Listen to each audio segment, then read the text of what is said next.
साठी ज्येष्ठ विचारवंत प्राचार्य डॉक्टर सुनील कुमार लवटे सर कोल्हापूर येथून आपल्यामध्ये उपस्थित आहेत. कार्यक्रमाच्या अध्यक्षस्थानी प्राचार्य नरेश बदनोरे सर हे देखील या ठिकाणी उपस्थित आहेत.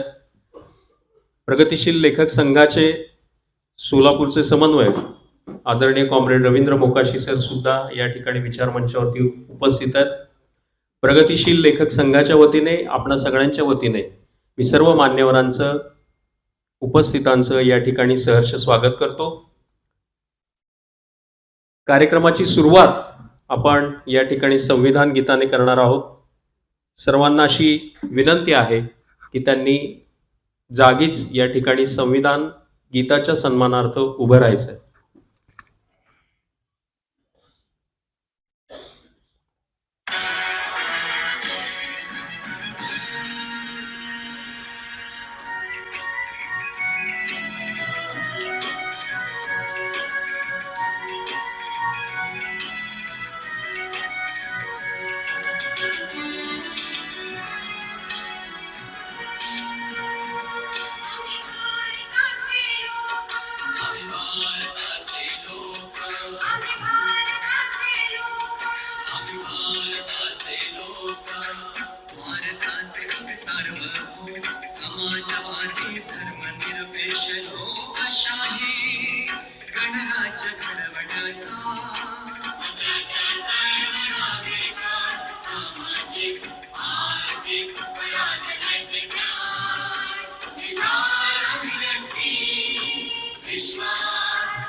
धन्यवाद.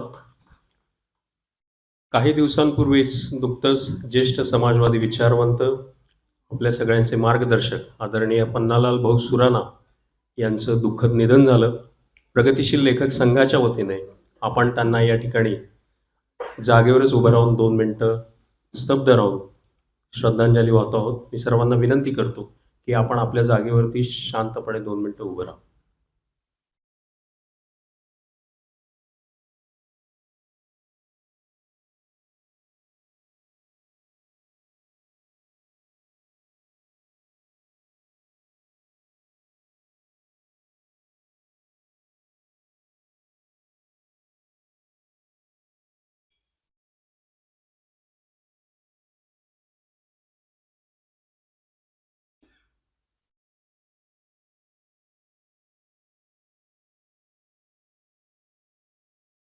धन्यवाद. आजच्या या विशेष व्याख्यान प्रसंगी प्रगतिशील लेखक संघाच्या वतीने कार्यक्रमाचं प्रास्ताविक आणि भूमिका मांडण्यासाठी इतिहास संशोधक आणि लेखक मी सरफराज अहमद यांना अशी विनंती करतो की त्यांनी कार्यक्रमाचं प्रास्ताविक करावं.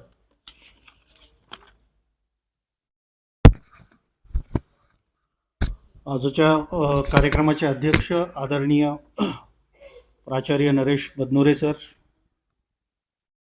आज कार्यक्रमामध्ये आपल्याला मार्गदर्शन करण्यासाठी कोल्हापूरहून आलेले तर्कतीर्थ लक्ष्मण शास्त्री जोशी यांच्या साहित्याचे अभ्यासक, ज्येष्ठ विचारवंत आदरणीय सुनील कुमार लवटे सर, प्रगतिशील लेखक संघाचे समन्वयक आदरणीय रवींद्र मोकाशी सर. तर्कतीर्थ लक्ष्मण शास्त्री जोशी यांनी वसाहत काळापासून स्वातंत्र्योत्तर काळामध्ये जी ज्ञाननिर्मिती केली आहे त्याच्याविषयी चर्चा करण्याआधी त्या ज्ञाननिर्मितीचं महत्त्व समजून घेणं गरजेचं आहे. वसाहती ज्यावेळेस निर्माण व्हायला सुरुवात झाल्या त्यावेळेस वसाहतीला बळ मिळावं म्हणून संबंधित राष्ट्रामधली संस्कृती आणि त्या राष्ट्रातलं ज्ञानविश्व ताब्यात घेऊन वसाहतींनी संबंधित राष्ट्रातल्या माणसांमध्ये भेद करून एकमेकांच्या विरोधात त्यांना उभं करण्याचं षड्यंत्र रचलं. हे षड्यंत्र फक्त भारतात नाही तर आफ्रिकन वसाहतीचा इतिहास जरी काढून पाहिला तर हीच पद्धत तिथं देखील अवलंबली गेली आणि इतर राष्ट्रात देखील अवलंबली गेली. भारतामध्ये जेम्स मिल असेल, एलियट असेल किंवा डावसन असेल, या लोकांनी भारतीय इतिहासाचं पुनर्लेखन करण्याचा घाट घालून भारतीय इतिहासाची साधनं विकृत केली आणि हिंदू आणि मुसलमानांमध्ये जमातवादी तेढ कशा पद्धतीनं निर्माण होईल, त्यांच्या स्वतःच्या राष्ट्राविषयीचा चुकीचा विचार त्यांच्यामध्ये कशा पद्धतीनं प्रसारित आणि प्रचारित होईल याच्याविषयीचे प्रयत्न केले होते. हे प्रयत्न सुरू असताना ज्या माणसांनी त्यांच्या या प्रयत्नांना आव्हान दिलं आणि भारतीयत्वाची खरी ओळख भारतीय माणसांना करून दिली, त्यामध्ये दोन माणसं ही अतिशय महत्त्वाची आहेत. त्यातलं पहिलं नाव पंडित जवाहरलाल नेहरूंचं आहे.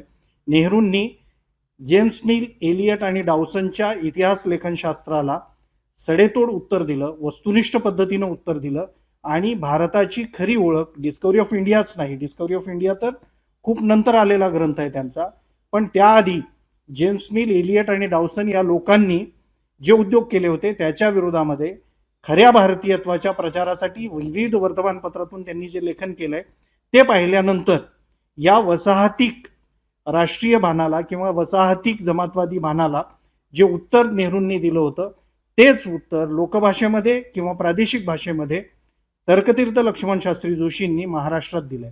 महाराष्ट्रामध्ये तर्कतीर्थांनी महाराष्ट्रीयन समाजाला भारतीयत्वाची ओळख करून दिली, भारतीय संस्कृतीची ओळख करून दिली. तितकंच न करता हे भारतीयत्व समग्र आणि सकल समाजाच्या प्रेरणेचं कशा पद्धतीनं होईल याची देखील काळजी तर्कतीर्थांनी घेतली आहे. तर्कतीर्थांनी महाराष्ट्र राज्य साहित्य संस्कृती मंडळाचा अध्यक्ष असताना जे काम केलंय त्या कामाकडे जर आपण लक्ष टाकलं किंवा नजर टाकली तर ते काम कशा पद्धतीनं समग्र भारतीय समाजाला आवाक्यात घेतं. फक्त हिंदू संस्कृतीचा आढावा न घेता तर्कतीर्थ किंवा लक्ष्मण शास्त्री जोशी ही नावं ऐकल्यानंतर बऱ्याच लोकांचा असा भ्रम होतो किंवा गैरसमज होतो की त्यांनी फक्त हिंदू संस्कृतीचा अभ्यास केला असावा किंवा त्या संस्कृतीच्या अभ्यासालाच चालना दिली असावी, पण असं नाही आहे.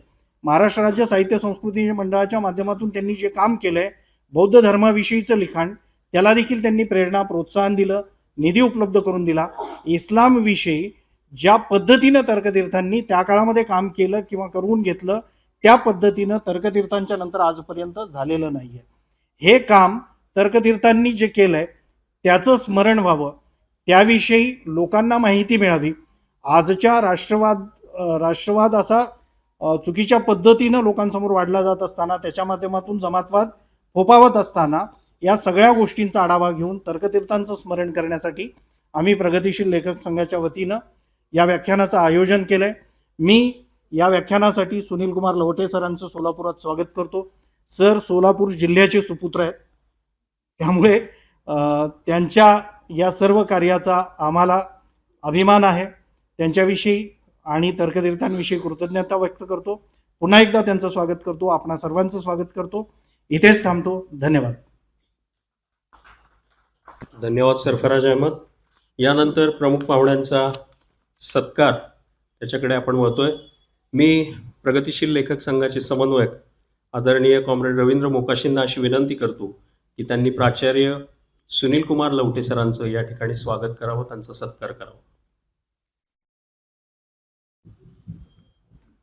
समस्त सोलापूरकरांच्या वतीने या ठिकाणी सुनील कुमार लवटे सरांचं स्वागत आणि सत्कार संपन्न होतोय. खाली जमीन वर आकाश हे सरांचं आत्मचरित्र अतिशय सुप्रसिद्ध आहे. सर हिंदीचे विचक्षण, जाणकार, मर्मज्ञ, लेखक, समीक्षक आणि संपादक म्हणून संबंध महाराष्ट्राला परिचित आहे. यानंतर कार्यक्रमाचे अध्यक्ष, ज्येष्ठ विचारवंत प्राचार्य नरेश बदनोरे सरांचं स्वागत आणि सत्कार करण्याची विनंती मी आदरणीय रवींद्र मोकाशी सरांना करतो की त्यांनी बदनोरे सरांचं या ठिकाणी स्वागत आणि सत्कार करावा. धन्यवाद सर. यानंतर आजच्या कार्यक्रमाचे प्रमुख वक्ते त्यांचा परिचय करून देण्याची विनंती मी समुपदेशिका आदिती भोसले मॅडमना अशी विनंती करतो की त्यांनी लवटे सरांचा या ठिकाणी परिचय करून द्यावा.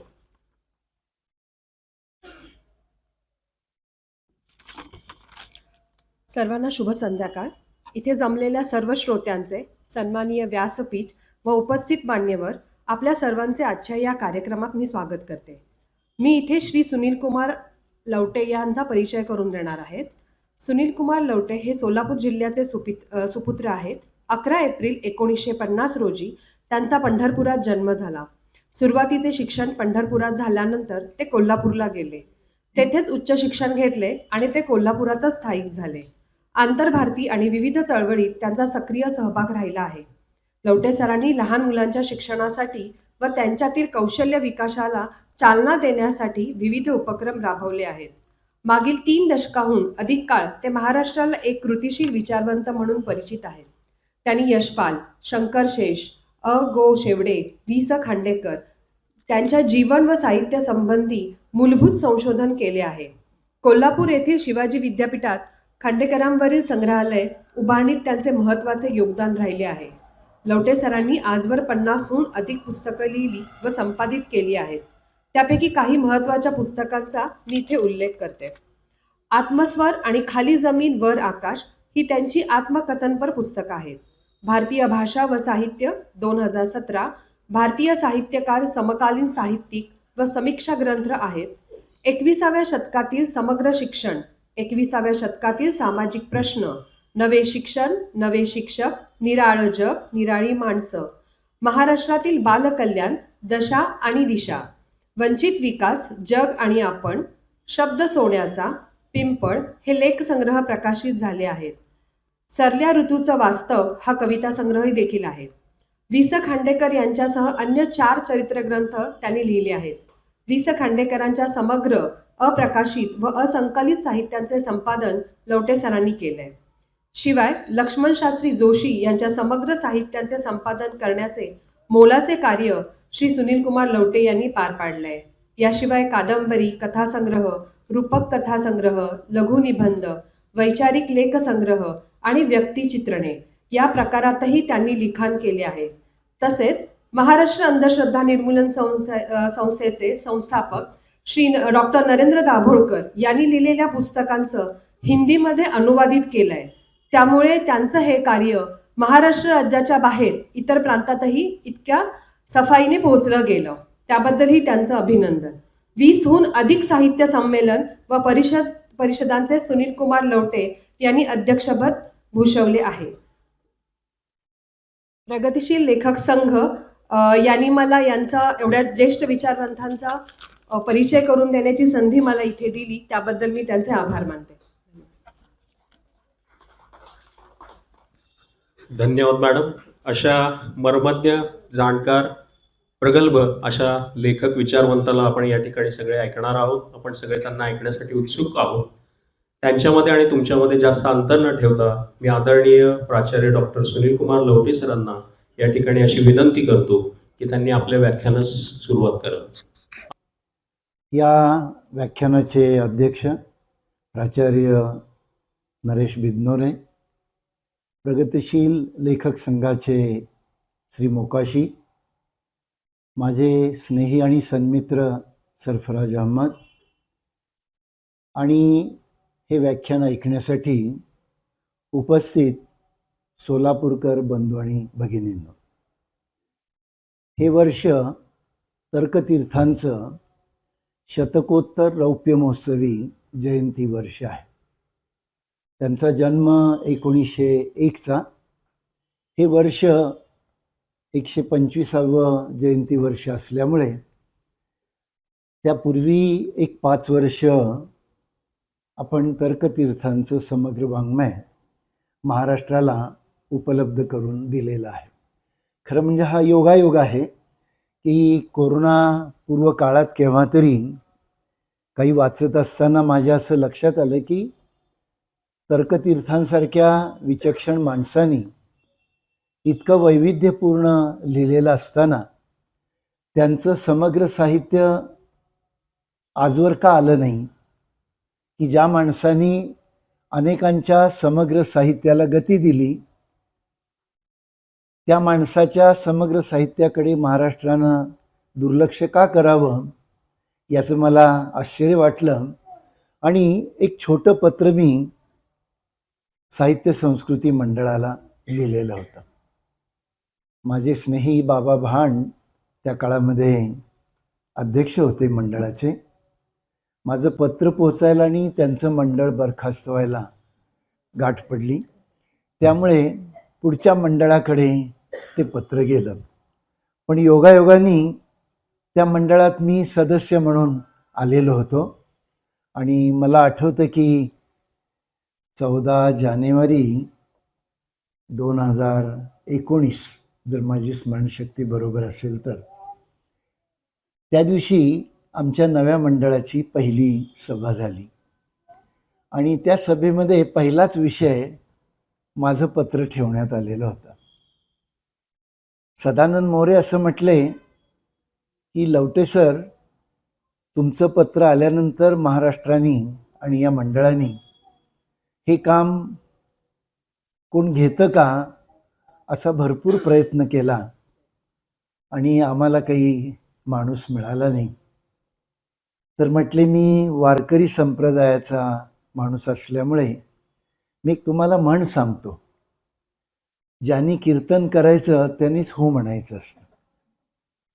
तर तुम्ही आता हे खाजावून खरूज काढलेली आहे तर औषध पण तुम्ही शोधलं पाहिजे असं ते म्हटले. आणि पुढे असं म्हटले की तुम्ही खांडेकर पचवलेला असल्यामुळे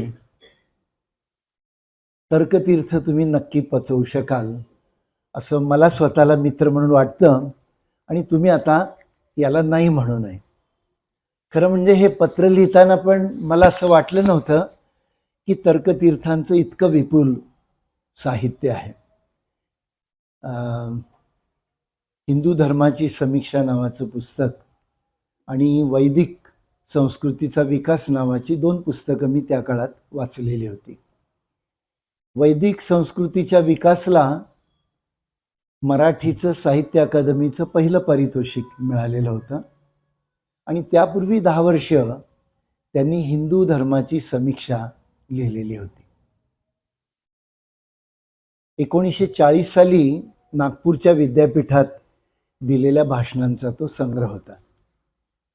तो संग्रह त्यांनी प्रकाशित झाल्यानंतर नचिम केळकरांना अभिप्रायासाठी पाठवलेला होता. तेव्हा नचिम केळकर हे सिमल्याला विश्रांतीसाठी निघालेले होते. जाताना त्यांनी बॅगेत आनंद मीमांसा नावाचं नवं पुस्तक आलेलं टाकलं आणि ते सिमल्याला गेले. वाचून त्यांनी तर्कतीर्थानं एक छान पत्र लिहिलंय की हे पुस्तक वाचून जो आनंद झाला तो पुरवत नाही, म्हणजे समाधान त्याचं होत नाही, इतका अगणित आनंद मला झालेला आहे.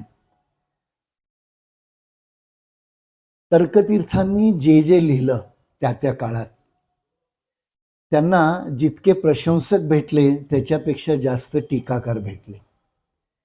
तर्कतीर्थांनी जे जे काम केलं त्या कामात देखील तुमच्या असं लक्षात येईल की जितके प्रशंसक भेटले तितकेच त्यांना विरोधक भेटले. आपण असा शोध घ्यायला लागतो तर्कतीर्थांचा की असं का व्हावं तर्कतीर्थांच्या बाबतीत. तर अलीकडे माझे एक मित्र आहेत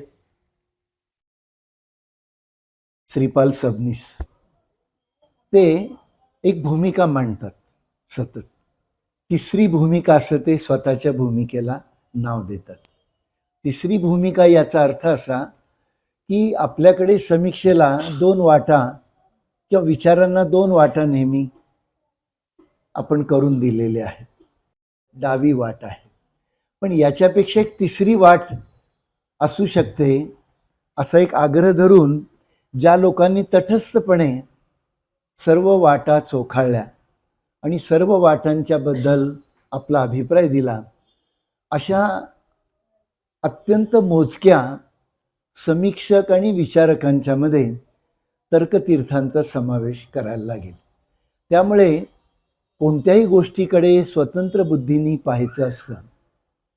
आपण असं पाहतो महाराष्ट्राच्या विचार विकासामध्ये विशेषतः गेली 75 वर्ष म्हणजे स्वातंत्र्यानंतरचा जो आपला अमृत काळ आहे, त्या अमृत काळामध्ये तुमच्या असं लक्षात येईल की अमृत काळातला निम्मा काळ हा डाव्या विचारांच्या सरशीचा काळ आहे आणि उत्तर काळ हा उजव्या विचारांच्या सरशीचा काळ आहे.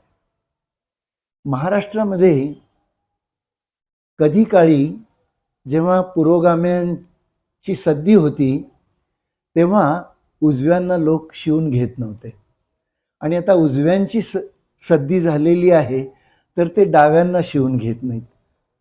असं शिवून न घेण्याचा जो कार्यक्रम आहे, अस्पृश्यता निर्मूलनाच्या कार्यक्रमाची गरज केवळ जातीय संदर्भात नाही मित्रांनो, ती वैचारिक संदर्भात देखील आहे असं मला स्वतःला वाटतं. काही दिवसांच्या पूर्वी म्हणजे वर्षापूर्वीच कोल्हापूरला माझा अमृत महोत्सव झालेला होता.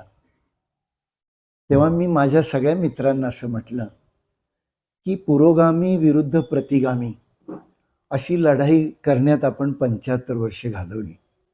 आता येती 25 वर्ष जर आपल्याला प्रतिगामी आणि पुरोगामी मिळून काही विधायक करता आलं तर त्यामध्ये जास्त भारताचं कल्याण आहे अशी माझी श्रद्धा आहे. हे ऐकताना मानसिकता लोकांची नव्हती, पण आता जसा जसा काळ निघालेला आहे माझी अशी धारणा आहे की इथून पुढच्या काळामध्ये तुम्हाला महाराष्ट्र बदलायचं असेल तर तो तर्कतीर्थांच्या उदार मतवादानेच बदलायला लागेल. तर्कतीर्थांनी सर्व पारंपरिक धारणांना नेहमी आधुनिक दृष्टी दिलेली आहे. आपण ज्या सोलापूरमध्ये तर्कतीर्थांच्या बद्दल बोलतो आहोत, तुम्हाला या गोष्टीची कल्पना आहे की नाही मला माहीत नाही, पण तर्कतीर्थ आपल्या जीवनामध्ये काही काळ मार्क्सवादी आणि रॉयवादी होते.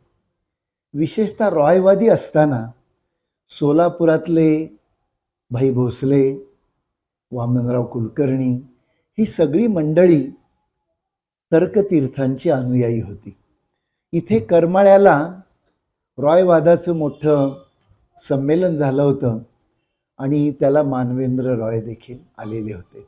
आता आपण ज्या व्याख्यान सभागृहामध्ये बसलेलो आहोत इथे पण तर्कतीर्थांचं मानवेंद्र रॉय स्मृती व्याख्यान झालेलं आहे. सोलापुरामध्ये पूर्वी अभ्युदय व्याख्यानमाला व्हायची, त्यातल्या अनेक सत्रांच्या मध्ये तर्कतीर्थ व्याख्यान देऊन गेलेले आहेत. हे मी अशासाठी सांगतो की तर्कतीर्थांनी महाराष्ट्राच्या जडणघडणीमध्ये जो वाटा उचललेला आहे, जे योगदान दिलेलं आहे ते अनेक प्रकारचं योगदान आहे. मगाशी सरफराज अहमद जसं म्हटले की त्यांनी साहित्य संस्कृती मंडळाच्या मार्फत एक उदार मतवाद महाराष्ट्राच्या ज्ञान समाजामध्ये आणला.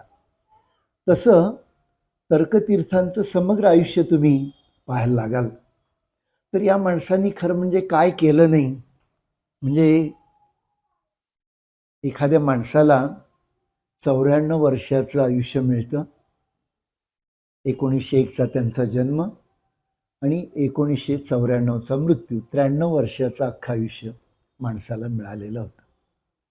म्हणून मेपू रेगे एकदा असं म्हणालेले होते की हा शतकाचा साक्षीदार विचारक आहे, की यांनी शतक पाहिलेलं आहे आणि शतकाच्या काळामध्ये तर्कतीर्थांनी काय काय पाहिलं. म्हणजे 20वे शतक हे अनेक अंगांनी जगाच्या दृष्टीने भारताच्या दृष्टीने अत्यंत उलथापालथीचं शतक आहे. म्हणजे तर्कतीर्थांनी काय काय पाहावं पहा. पहिलं महायुद्ध त्यांनी पाहिलेलं आहे, दुसरं महायुद्ध त्यांनी पाहिलेलं आहे, स्वातंत्र्याची चळवळ त्यांनी पाहिलेली आहे. त्यांनी महाराष्ट्रामध्ये धर्म आणि समाज सुधारणेचे लढे पाहिलेले आहेत.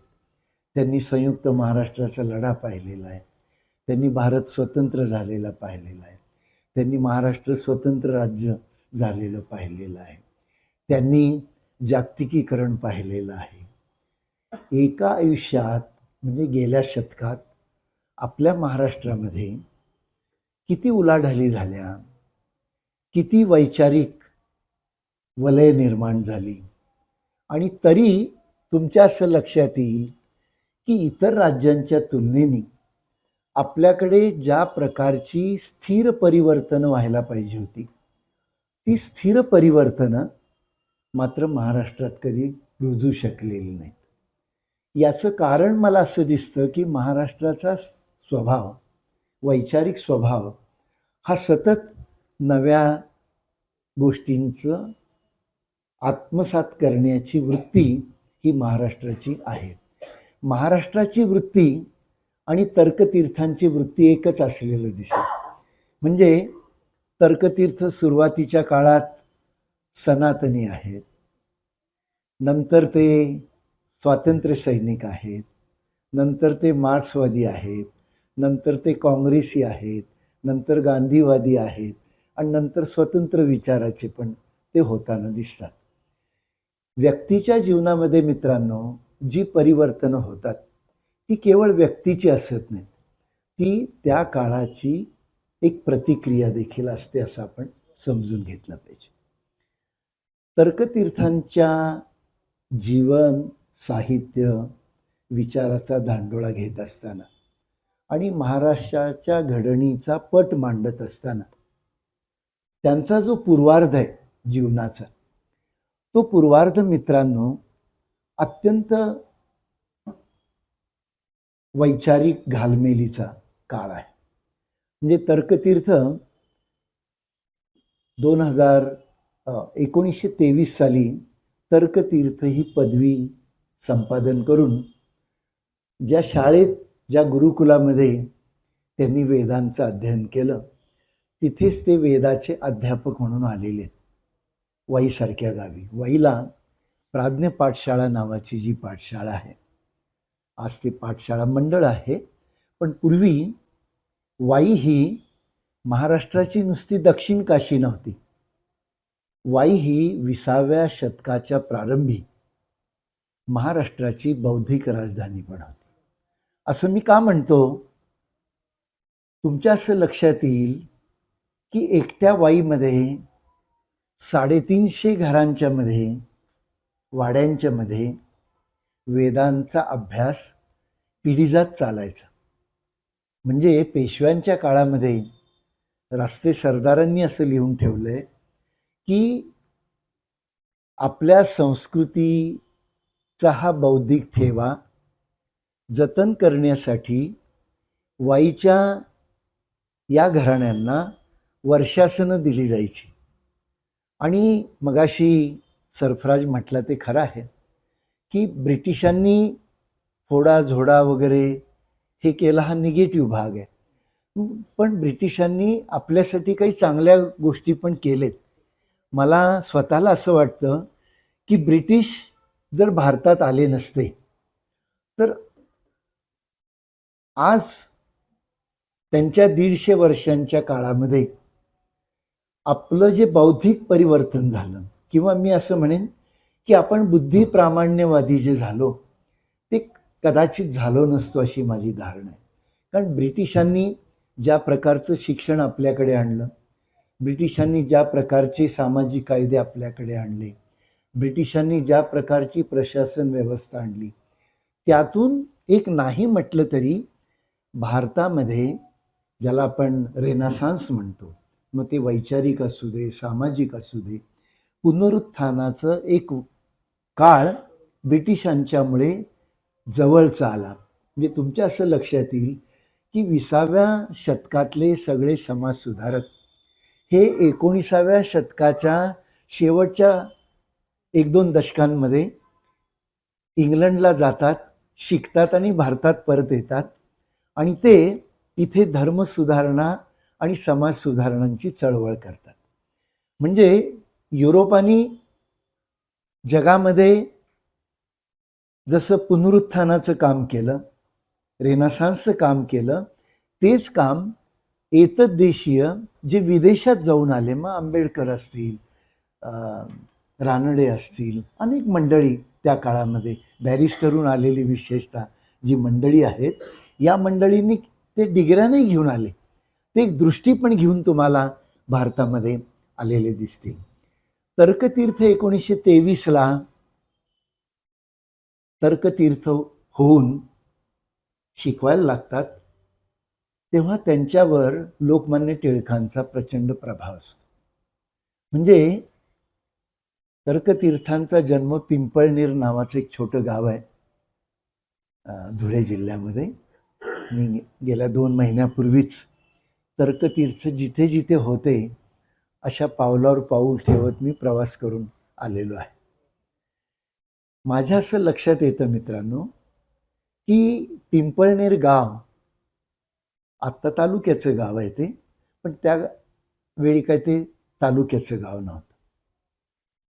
एक अत्यंत छोटं गाव आणि ते इतकं छोटं गाव की त्या गावामध्ये बाळाजी जोशी नावाचे गृहस्थ पूजापाठ, पंचांग पाहणे अशा प्रकारचं काम करायचे. त्यांना असं वाटायचं की आपण भटभिक्षुकी करतो, आपला मुलगा संस्कृत पंडित व्हावा, म्हणून ते असा प्रयत्न करतात की आपल्या मुलाला चांगल्या संस्कृत शाळेत घालायचं. मग ते कांगडीला प्रयत्न करतात, तिकडे हरिद्वारला प्रयत्न करतात आणि त्यांच्या लक्षात येतं की इतक्या लांब कशाला जायचं, वाईमध्येच अशी शाळा आहे तर तिथे त्याला घालूया, म्हणून ते वाईत त्याला घालतात. पण घालत असताना एक घटना अशी आहे मित्रांनो की बाळाजी जोशी म्हणजे त्यांच्या वडिलांचं आराध्य दैवत कोण, तर त्यांचं आराध्य दैवत हे लोकमान्य टिळक आहेत. लोकमान्य टिळक का आराध्य दैवत, तर तुमच्या असं लक्षात येईल की 20व्या शतकाच्या प्रारंभीच्या काळात लोकमान्यांच्या बद्दल विशेषतः महाराष्ट्रामध्ये प्रचंड आदराची भावना 2 कारणांसाठी होती. एक तर त्यांनी सार्वजनिक सणांना सामाजिक रूप दिलेलं होतं आणि दुसरं त्यांनी महाराष्ट्राची वैचारिक मशागत सुरू केलेली होती आपल्या साप्ताहिक केसरीद्वारे. तर साप्ताहिक केसरी हा पूर्वी मंगळवारी प्रकाशित व्हायचा आणि तो पिंपळनेरला गुरुवारी यायचा. पोस्टाने यायला 2 दिवस लागायचे. दर गुरुवारी पिंपळनेरचे त्यावेळचे जे सुशिक्षित लोक होते ते देशमुखांच्या वाड्यात जमायचे आणि साप्ताहिक केसरीचं दर गुरुवारी संध्याकाळी सामुदायिक वाचन व्हायचं. टिळकांनी काय केलं काय केलं नाही हे वादाचे मुद्दे असू शकतात, पण टिळकांनी महाराष्ट्रामध्ये स्वातंत्र्याबद्दलची जागृती आपल्या केसरीद्वारे केली, हे योगदान मात्र कुणालाच नाकारता येणार नाही. 1908 साली टिळकांना मंडालेची जन्मठेपेची शिक्षा होते. पिंपळनेर सारख्या छोट्या गावात काय क्रांती होते मित्रांनो. बाळाजी जोशी आपल्या देवघरात टिळकांची तसबीर लावतात आणि पूजा करायला लागतात. त्यावेळची राजकीय मंडळी आपल्या विचार प्रबोधनाने भारतीय जनमानसात काय स्थान मिळवायची याचं ते एक सुंदर उदाहरण आहे. त्या वडिलांची अशी इच्छा होती की आपल्या मुलांनी संस्कृत पंडित व्हावं आणि गायकवाड वाड्यात, म्हणजे टिळक पुण्याच्या ज्या गायकवाड वाड्यामध्ये केसरी चालवायचे तिथं यांनी संस्कृत कीर्तन करावं असं स्वप्न वडिलांचं होतं, म्हणून त्यांनी त्यांना संस्कृत पाठशाळेमध्ये घातलेलं होतं. पण मित्रांनो, माणसाची स्वतःची घडण स्वतंत्र असेल तर माणूस कसा वेगळा घडतो याचं सुंदर उदाहरण म्हणजे मित्रांनो तर्कतीर्थ, की ज्या माणसाला संस्कृतच्या वेदाध्ययनासाठी पाठवलेलं होतं तो मनुष्य वेदांचे नवे अर्थ सांगायला लागला. नवे अर्थ म्हणजे कोणतंही प्राचीन वाङ्मय, त्याला पंक्ती चालवणे असं म्हणतात. म्हणजे प्राचीन वाङ्मय वर्तमानात सांगायचं असेल तर त्याच्या दोन पद्धती असतात. एक शब्दशः सांगणे आणि तर्कानी सांगणे. म्हणजे तर्कानी म्हणजे शहाणपणाने सांगणे. म्हणजे बाबा वाक्यम प्रमाणम असा एखाद्या संस्कृत श्लोकचा अर्थ असू शकतो आणि वर्तमानाच्या संदर्भात त्या श्लोकाचा दुसरा अर्थ असू शकतो. असं सगळ्या वेदांचं थर्ड अँगलनी अभ्यास करणारा हा संस्कृत पंडित निघाला आणि त्यांनी आपल्याच गुरुजींच्याशी वादविवाद सुरू केले. ज्या गुरुजींनी वेद शिकवले त्या गुरुजींनाच तो तऱ्हेतऱ्हेचे प्रश्न विचारायला लागला, की ज्या प्रश्नांची उत्तरं गुरुजींना बाबा वाक्यम प्रमाणम वाढ झाल्यामुळे गुरुजींची त्यांना कधी देता आली नाही. ते असं म्हणायचे की धर्म नावाची गोष्ट ही काळाप्रमाणे बदलते की नाही. एक छोटा प्रश्न आहे मित्रांनो, की धर्म नावाची गोष्ट काळाप्रमाणे बदलते की नाही. परंपरेने तयार झालेले गुरुजी असं म्हणायचे की धर्म हे वेदावर आधारित आहेत, वेद हे अपौरुषेय आहेत आणि ईश्वर निर्मित असल्यामुळे त्यात कोणताही बदल करता येणार नाही. शब्द प्रामाण्य हे सोडायला तत्कालीन संस्कृत पंडित तयार नव्हते. या माणसाने असं सांगितलं पुढे, म्हणजे छोट्या छोट्या गोष्टी आहेत की तर्कतीर्थ मला का मोठे वाटतात वाचल्यानंतर. आणि मी तुम्हाला सांगेन नम्रपणे, मी तर्कतीर्थांच्या बद्दल तुमच्याशी बोलतो आहे ना, ही व्यक्तिपूजा नक्कीच नाही. म्हणजे मी काही माझ्या देवघरात तर्कतीर्थांची तस्वीर लावलेली नाही. मुळात देवघरच नाही आहे, पण तस्वीर पण लावण्याचा प्रश्न येत नाही. तर्कतीर्थांच्याकडून काय समजून घ्यायचं असेल वर्तमानात, तर मी एक छोटी घटना तुम्हाला सांगतो, ती आज देखील किती अवघड आहे. तर्कतीर्थ ज्या काळामध्ये स्वातंत्र्य लढ्याच्या प्रचारासाठी गावोगाव भटकायचे आणि 8-15 दिवसांनी परत आपल्या घरी यायचे. त्यांची बायको सत्यवती एकदा अत्यंत रागाने नवऱ्याला, बायका नवऱ्यावर किती रागावतात तुम्हाला माहित आहे, ती म्हणली तुम्ही गाव गोसाव्यासारखे रोज फिरता आणि देव पारुसे राहतात. तुम्हाला जर देव स्वच्छ रोज धुवून पुसून त्यांना टब बाथ घालून जर तुम्हाला देव पुसता येत नसतील तर कशाला ते देवाऱ्यात ठेवायचे. फार चांगला प्रश्न आहे म्हटले. खांद्यावर पंचा होता. पंचात देवघरातले सगळे देव गोळा केले, टाक वगैरे, बाळकृष्ण वगैरे. ते ज्या वाड्यामध्ये राहत होते त्या वाड्याची मागची बाजू म्हणजे कृष्णा नदी. मागच्या दाराने गेले आणि कृष्णार्पण केले सगळे देव. सगळा देव्हारा रिकामा केला आणि म्हटले की तू मला आज मुक्ती दिली, आजपासून फक्त मानसपूजा, मूर्तीपूजा नाही. मित्रांनो, एखादा मनुष्य बुद्धीप्रमाण कसा बदलतो, कसा वागू शकतो याचं सुंदर उदाहरण म्हणजे तर्कतीर्थ आहेत. तर मी तुम्हाला असं सांगत होतो की धर्म नावाची गोष्ट काळाप्रमाणे बदलली पाहिजे असं तर्कतीर्थांना का वाटायचं. त्यातल्या छोट्या छोट्या गोष्टी ते ब्राह्मण परिषदांच्या मध्ये जाऊन सांगायचे. त्यातली एक छोटी गोष्ट मी तुम्हाला सांगतो. 1923ला वाईमध्ये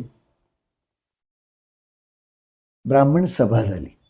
ब्राह्मण सभा म्हणजे काय, तर वाईतल्या ब्राह्मणांची ज्ञाती सभा.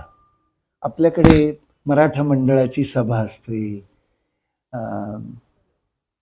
तट्ट्यावर मागासवर्गीयांची सभा असते, सामाजिक सभा.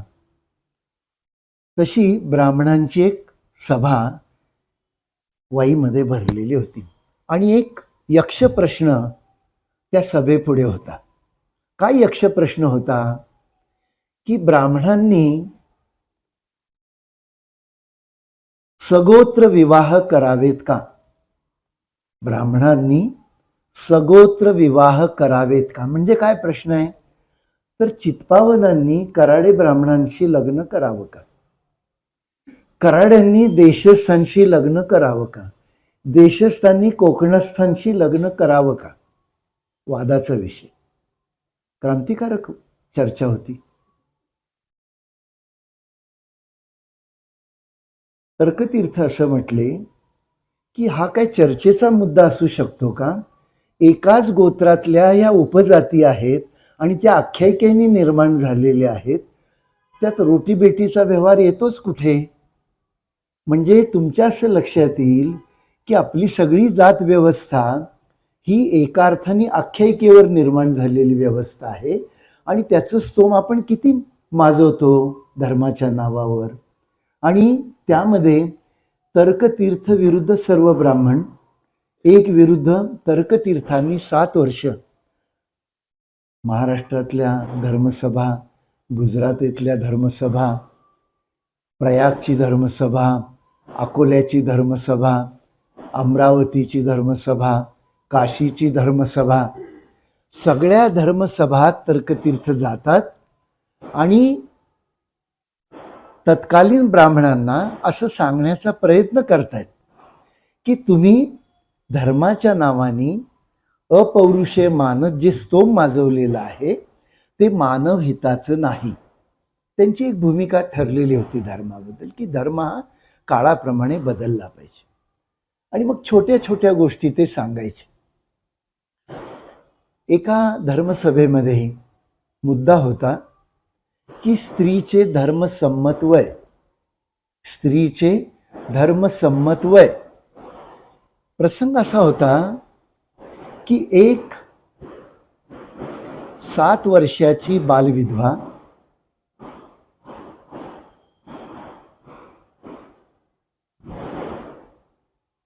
ती धर्मभ्रष्ट झालेली होती आणि तिला प्रायश्चित द्यायचं होतं. 7 वर्षाच्या बालविधवेला प्रायश्चित द्यायचं होतं. तत्कालीन शंकराचार्यांनी काय प्रायश्चित द्यावं 7 वर्षाच्या बालविधवेला? तिला आंब्याच्या बुंद्यामध्ये ढोली करून कोंडावे, त्याच्यावर सुके गवत पालपाचोळा टाकावा, त्याला अग्नी द्यावा. त्यातूनही ती वाचली तर तिने प्रायश्चित म्हणून 16 सहस्त्र ब्राह्मणांना भोजन द्यावे, प्रत्येकाला ₹1.25 दक्षिणा द्यावी. मित्रांनो, ही गोष्ट किती सालची? 23-25 सालची गोष्ट मी तुम्हाला सांगतो. त्यावेळी म्हणजे ज्या भगिनी आहेत त्यांना आश्चर्यच वाटेल, त्यावेळी किती धर्मसंमत वय होतं स्त्रीचं? धर्मसंमत वय 5 होतं. धर्मसंमत वय 5 होतं. आणि तर्कतीर्थ सांगायचे धर्मसभांमध्ये जाऊन की अहो, रजोदर्शन झाल्यावर तरी मुलीचा विवाह करा. मासिक पाळी आल्यानंतर तरी विवाह करा, इतकं तरी वय वाढवा. 7 वर्ष भांडून मित्रांनो कोणत्याही धर्मसभेमध्ये तर्कतीर्थांचं म्हणणं मानण्यात आलं नाही.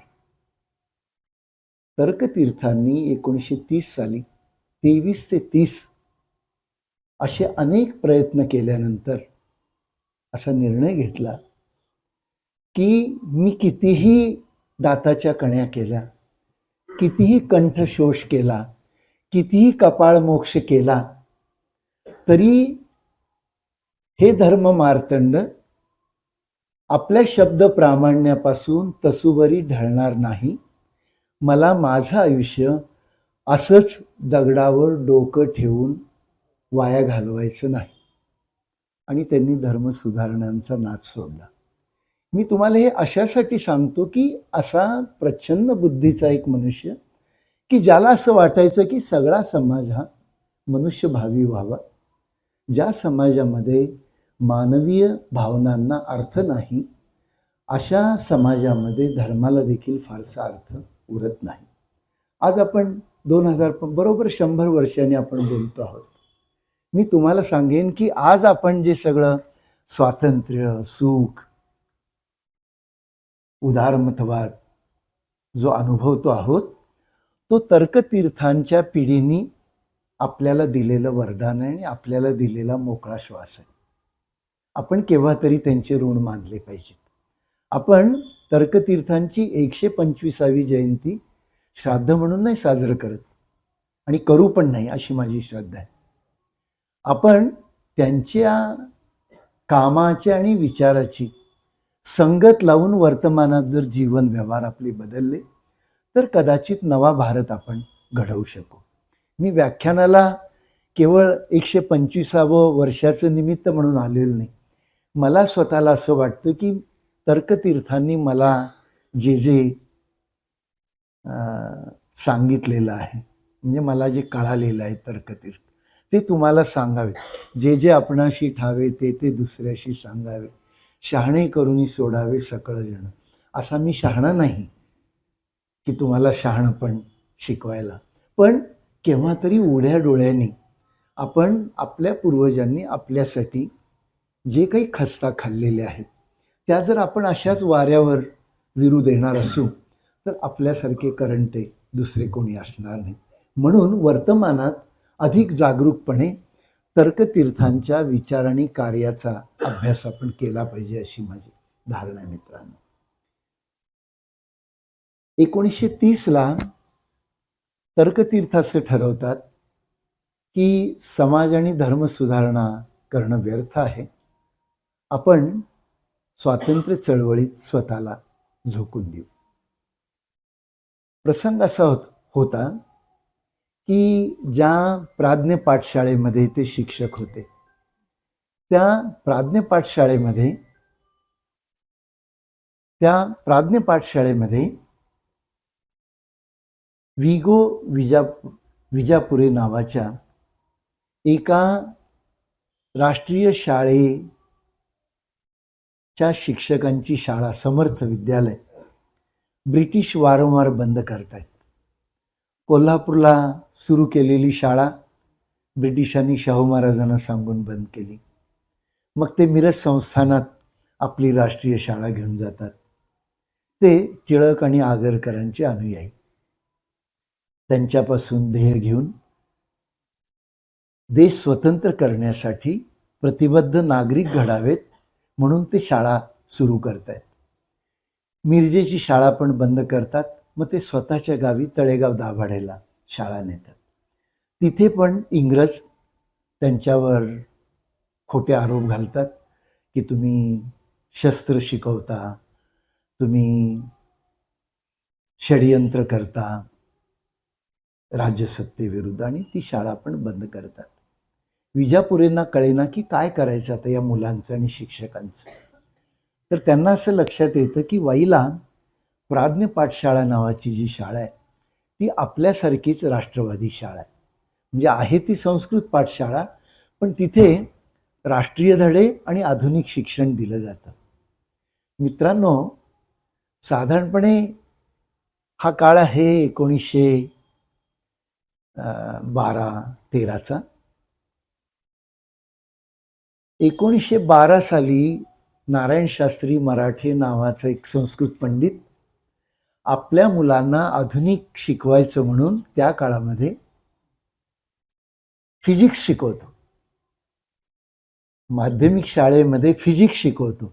आणि फिजिक्स कसं शिकवतो, तर तो असं म्हणतो की ज्याला संस्कृतमध्ये ब्रह्म म्हणतात त्याला इंग्रजीमध्ये मॅटर म्हणतात. ज्याला संस्कृतमध्ये ब्रह्म म्हणतात त्याला इंग्रजीमध्ये मॅटर म्हणतात. म्हणजे आपल्या वेदांचा संदर्भ आधुनिक ज्ञान विज्ञानाशी ते जोडतात आणि आपल्या विद्यार्थ्यांना आधुनिक दृष्टी देण्याचं ते काम करतात. अशा शिक्षकांच्या बरोबर तर्कतीर्थ काम करत असल्यामुळे उपजते प्राचीनतेकडे बघायची आधुनिक दृष्टी तर्कतीर्थांना लाभलेली आहे. विजापुरे चे शिक्षक आणि विद्यार्थी हे अत्यंत प्रतिबद्ध असे राष्ट्रवादी कार्यकर्ते आहेत. म्हणजे त्या काळाचं वर्णन असं आहे की ते सकाळी प्रभात फेऱ्या काढायचे वाईला कराडला आणि शपथा काय घ्यायचे, आम्ही पांडवांसारखे एकमेकाला जीव देऊन राष्ट्र उभा करू, आम्ही कोणत्याही प्रलोभनाला बळी न पडता इंग्रजांच्या विरुद्ध लढू.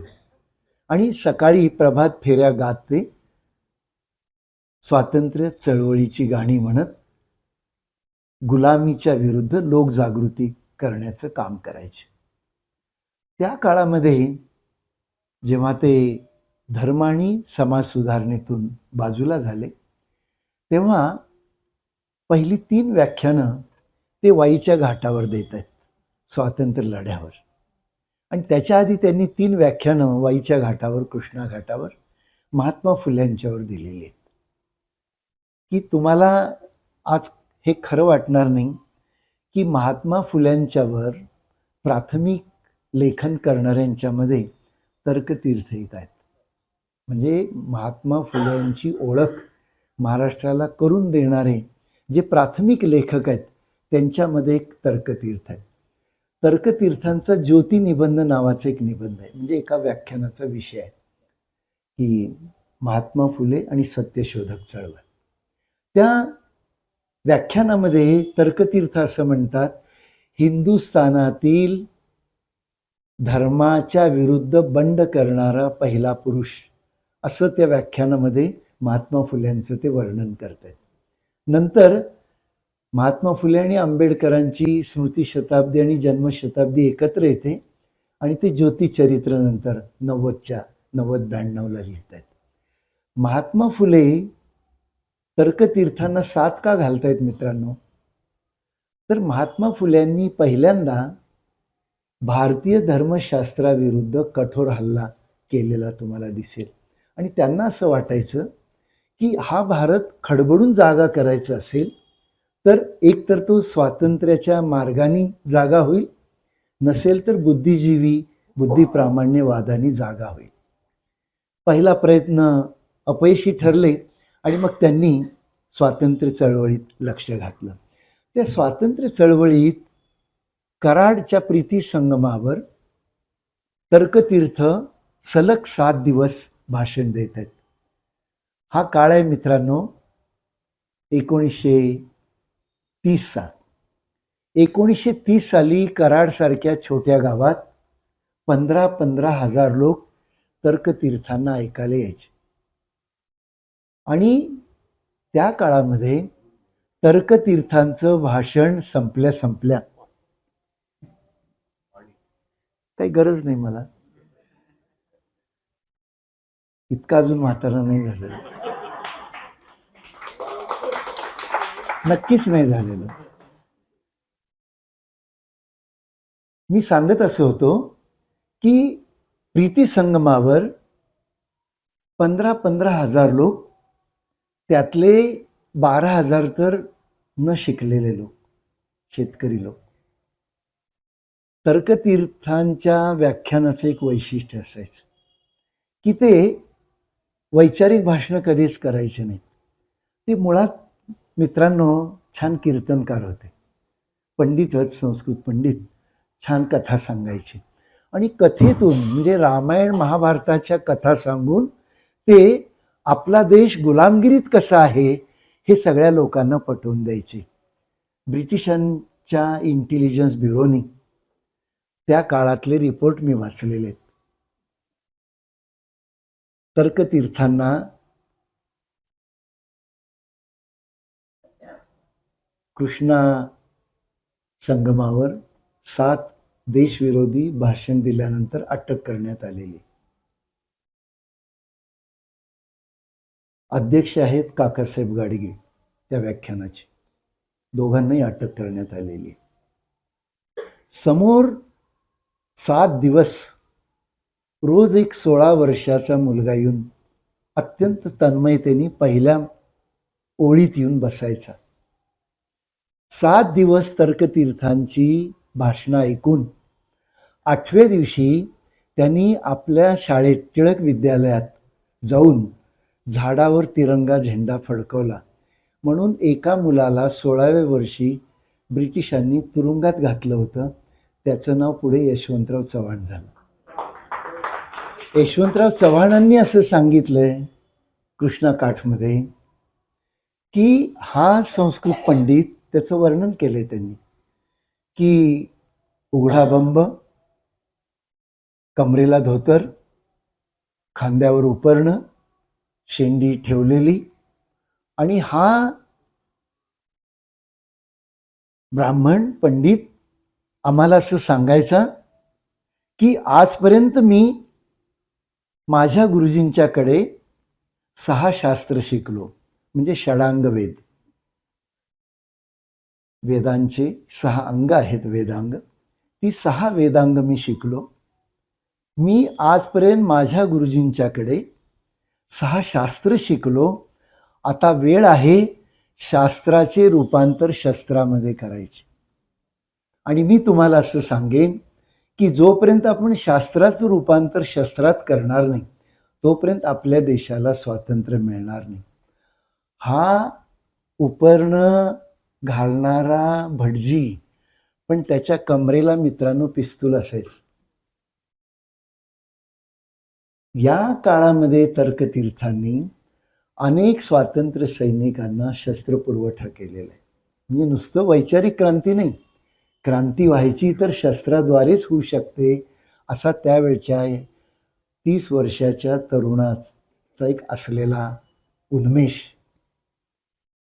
यांना तुरुंगात ठेवलेलं आहे कराडच्या पोलीस चौकीमध्ये. यशवंतराव चव्हाण रोज त्यांची सुनावणी ऐकायला जात आहेत. यशवंतरावांनी आठवणी लिहून दिलेत की ब्रिटिश वकील आणि ब्रिटिश फौजदार त्यांचं आरोपपत्र वाचून दाखवायचे आणि हे म्हणायचे मान्य आहे, नाकारलेलं नाही, मान्य आहे. आणि त्यांना येरोड्याच्या तुरुंगामध्ये, त्यांना काकासाहेब गाडगेंना, श्रीशम नवरे, अनेक मंडळींना जेलमध्ये ठेवण्यात आलेला आहे. तो त्यांचा पहिला तुरुंगवास. तर्कतीर्थ तिथून 3 महिन्यांनी बाहेर येत आहेत, परत गांधींच्या लढ्यामध्ये सामील होत आहेत. मग येत आहेत ते आपल्या भागामध्ये, म्हणजे खानदेश, धुळे वगैरे या भागात. 1932 साली तर्कतीर्थ जंगल सत्याग्रह करत आहेत बागलाणला. बागलाण त्यावेळी प्रांत होता. बागलाण प्रांतामध्ये किती आदिवासी कोळ्यांना तर्कतीर्थांनी संघटित करावं. मी परवा ते ठिकाण बघून आलो. म्हणजे मला कुठलं तरी दुसरं ठिकाण लोक सांगायचे आणि ते ठिकाण काही 50,000 लोक जमतील असं नव्हतं. मग मी सगळं वर्णन वाचून ठिकाण शोधून काढलं की नक्की हा सत्याग्रह कुठे झालेला आहे.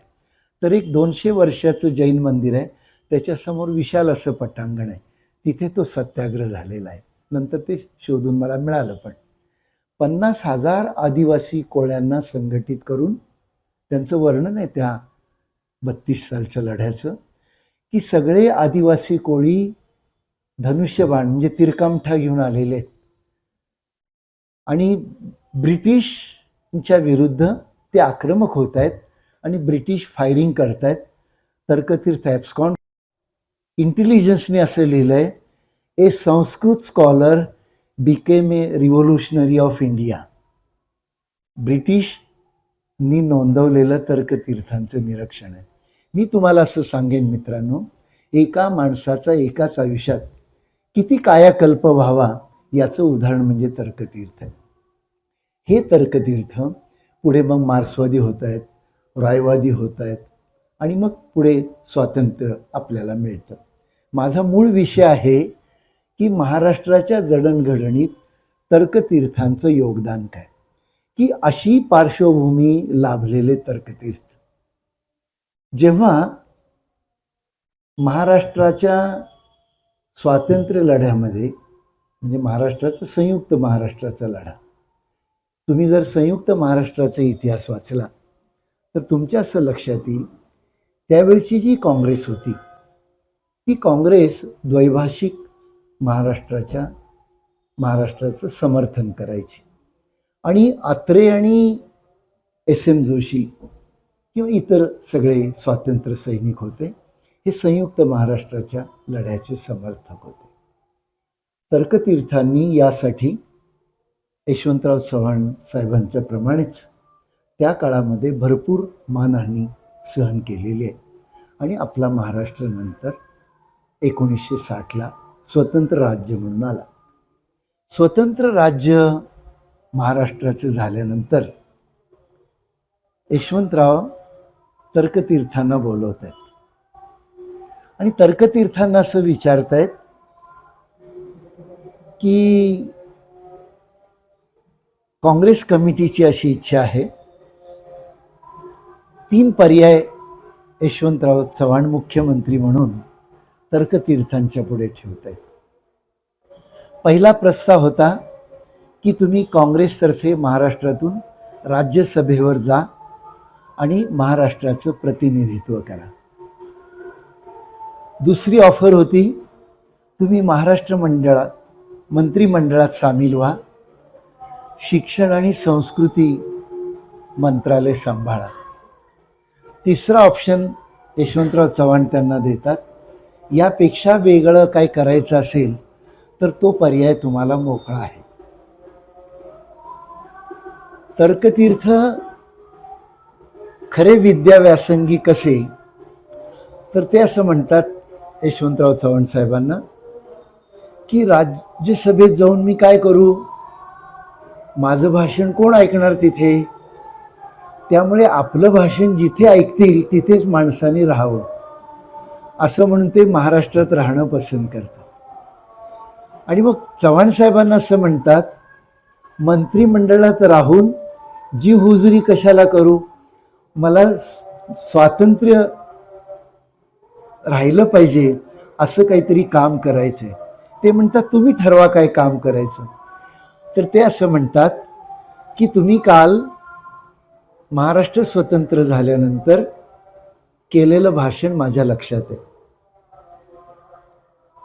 महाराष्ट्र स्वतंत्र झाल्यानंतर यशवंतराव चव्हाणांनी पहिलं भाषण जे केलं त्या भाषणात त्यांचं एक वाक्य आहे की या स्वतंत्र महाराष्ट्राच्या सिंहासनावर यशवंतराव चव्हाण नावाचा मनुष्य बसलेला नाही, त्या सिंहासनावर मराठी विराजमान झालेली आहे.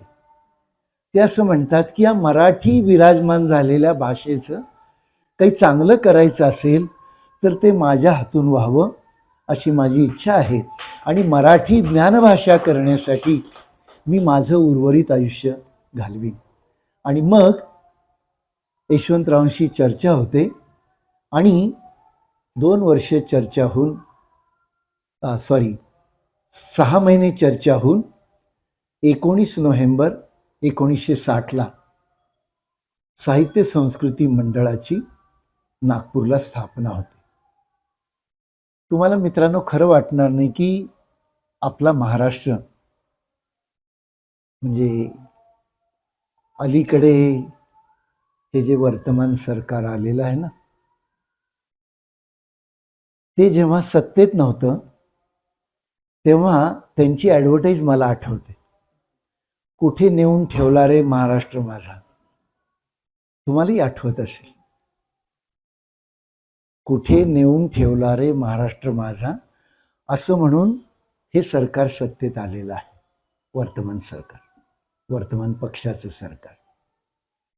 मी कोणत्याच पक्षाचं नाही, मी फक्त इतिहास सांगणारा मनुष्य. तुमच्या असं लक्षात येईल की कुठे नेऊन ठेवला रे महाराष्ट्र म्हणणाऱ्या लोकांना हे माहीत होतं की महाराष्ट्र कुठे होता. महाराष्ट्र कुठे होता 60 साली? 60 सालचा महाराष्ट्र मित्रांनो, म्हणजे यशवंतराव चव्हाण साहेबांना मी नावानिशी सांगतो. गत्रम माडखोलकर तरुण भारतचे नागपूरच्या संपादक होते. 1 मे 1960ला माडखोलकर यशवंतरावांना विचारतात, हे राज्य मराठ्यांचे की मराठीचे? हे राज्य मराठ्यांचे की मराठीचे? यशवंतराव एका क्षणाची उसंत न घेता माडखोलकरांना सांगतात, हे काय विचारणं झालं? हे राज्य मराठीचे, मराठ्यांचे नाही. करेज ऑफ कन्व्हिक्शन नावाची गोष्ट 1960 साली महाराष्ट्रामध्ये इतकी पारदर्शी होती मित्रांनो, की आपल्याला स्वतंत्र महाराष्ट्र कसा करायचा आहे याची स्वच्छ प्रतिमा. खरं म्हणजे तो काळ. मी आणखीन एक छोटी घटना सांगेन. मी भरपूर वाचणारा मनुष्य आहे, बाकी काही मला येत नाही. देश स्वतंत्र झाला आणि नेहरू आपल्या पहिल्या मंत्रिमंडळाची यादी घेऊन महात्मा गांधींच्याकडे येत आहेत. महात्मा गांधींच्याकडे येण्यापूर्वी नेहरू पत्रकार परिषद जाहीर करून येत आहेत की मी जातो, बापूंना मंत्रिमंडळाची यादी दाखवतो आणि येऊन जाहीर करतो. बापूजी झोपलेले आहेत, ते वाचतात यादी आणि तक्क्याखाली ठेवतात. जवाहर कल आइएगा हम बात करेंगे. ते म्हणतात, अहो पत्रकार परिषद आहे, जाहीर केलेली आहे, मंत्रिमंडळ जाहीर करायचं आहे, कल करो, जल्दी क्या है. पत्रकार परिषद रद्द होते. दुसऱ्या दिवशी जवाहरलाल नेहरू जातात. जवाहरलाल नेहरूंना महात्मा गांधी असं सांगतात की हा भारत 18 पगड जातीचा आहे, सर्व जाती धर्मांचा आहे, यात हरिजनांचं प्रतिनिधित्व का नाही? आणि मग डॉक्टर आंबेडकर कायदा मंत्री होत आहेत. आपण केव्हा तरी समजून घेतलं पाहिजे की ही आपल्या देशाची घडण आहे. तीच तुम्हाला यशवंतरावांच्या महाराष्ट्र घडणीमध्ये दिसेल. महाराष्ट्राच्या घडणीमध्ये यशवंतराव हे नेहरूंचं अनुकरण करणारे मुख्यमंत्री होते. तुम्ही कधी नाशिकला जा, मी यशवंतराव चव्हाण साहेबांचं एक मोठं वस्तू संग्रहालय केलं. महाराष्ट्रातलं सगळ्यात मोठं वस्तू संग्रहालय यशवंतराव चव्हाणांचं नाशिकच्या यशवंतराव चव्हाण महाराष्ट्र मुक्त विद्यापीठात आहे. मला तो प्रसंग अजून आठवतो मित्रांनो. म्हणजे महाराष्ट्र समजून घ्यायला ह्या सगळ्या गोष्टी माझ्या दृष्टीने महत्त्वाच्या आहेत. की तर्कतीर्थ यशवंतराव यांच्या स्वप्नातला महाराष्ट्र समजून घ्यायचा, तर या गोष्टी आपण केव्हा तरी समजून घेतल्या पाहिजे. की त्या काळामध्ये आपली सगळी जी राज्य निर्माण झाली, त्या राज्यांवर आपल्या केंद्रीय मंत्रिमंडळाचा आणि केंद्रीय नेतृत्वाचा फार मोठा वैचारिक आणि संस्काराचा प्रभाव होता, अशी माझी धारणा आहे. त्या वस्तू संग्रहालयाचं प्रकाशन म्हणजे उद्घाटन करायला शरदचंद्रजी पवार येणार होते. आले आणि फीत म्हणजे त्यांनी असं कळवलं तर खरं म्हणजे की मी 1 मिनिट येईन, फीत कापून लगेच जाईन. मला काही वेळ नाही. आणि ते फीत कापता कापता मला असं म्हटले, हे कुठले काढलेत यशवंतराव? म्हणजे एक असा यशवंतरावांचं मोठं लाईफ साईज मी तैलचित्र प्रवेशद्वारावर लावलेलं आहे. आणि त्या तैलचित्राचं वैशिष्ट्य असं आहे की लांबून ते नेहरू आहेत का चव्हाण आहेत ओळखत नाहीत. ते मला असं सहज म्हटले की हे कुठले काढलेत? तर मी त्यांना सांगितलं की तुम्ही यशवंतराव चव्हाण साहेबांचे विदेश दौऱ्यातले सगळे फोटो काढून पहा. ते नेहरूंचा पोशाख करूनच विदेशात जायचे. का नेहरूंचा पोशाख करून जायचे? त्यांची अशी धारणा होती की मी यांच्या मंत्रिमंडळाचा प्रतिनिधी म्हणून जातो आहे. त्यांची लिगसी ही माझी लिगसी आहे. त्यांचं धोरण हे माझं धोरण आहे. म्हणून ते नेहरूंच्या सारखा पोशाख करून विदेशात नेहमी जायचे.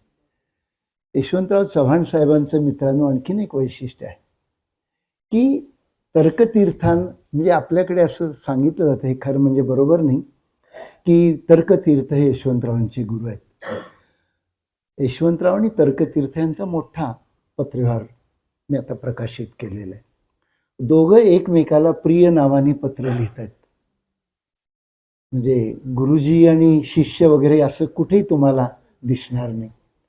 आणि ऑन दी कॉन्ट्ररी मी तुम्हाला सांगेन की या दोघांनी आपलं मैत्र जपलं म्हणून महाराष्ट्रामध्ये मैत्री वाढली असं तुमच्या लक्षात येईल. की किती प्रकारे यांनी महाराष्ट्राची ठेवण त्या काळामध्ये केली. त्या काळामध्ये नेहरूंना अभिप्रेत होता समाजवादी भारत. म्हणजे तुम्ही नेहरूंचे जे निर्णय आहेत, अलीकडचं सरकार नेहरूंच्यावर मोठ्या प्रमाणात टीका करतं आणि ती सगळी टीका एका अर्थाने पब्लिक पार्टनरशिपबद्दल आहे. की तुमच्या असं लक्षात येईल की त्या काळामध्ये मोठमोठे उद्योग भारतामध्ये तयार झाले आणि ते सगळे गव्हर्नमेंट ऑफ इंडिया अंडरटेकिंग या रूफखाली तयार झालेले आहेत.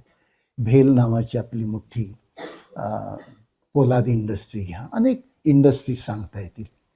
नेहरूंचं मॉडेल हे गांधींच्या विकासाच्या पुढचं मॉडेल होतं विचाराच्या दृष्टीने. म्हणजे नेहरूंना असं वाटायचं की गांधींच्या मार्गाने आपण स्वातंत्र्य मिळवलं खरं आहे, पण आपल्याला जर हा भारत पुढे न्यायचा असेल तर त्या काळचं रशियन मॉडेल याचा आपण अंमल केला तर आपला भारत लवकर पुढे जाईल अशी एक धारणा होती.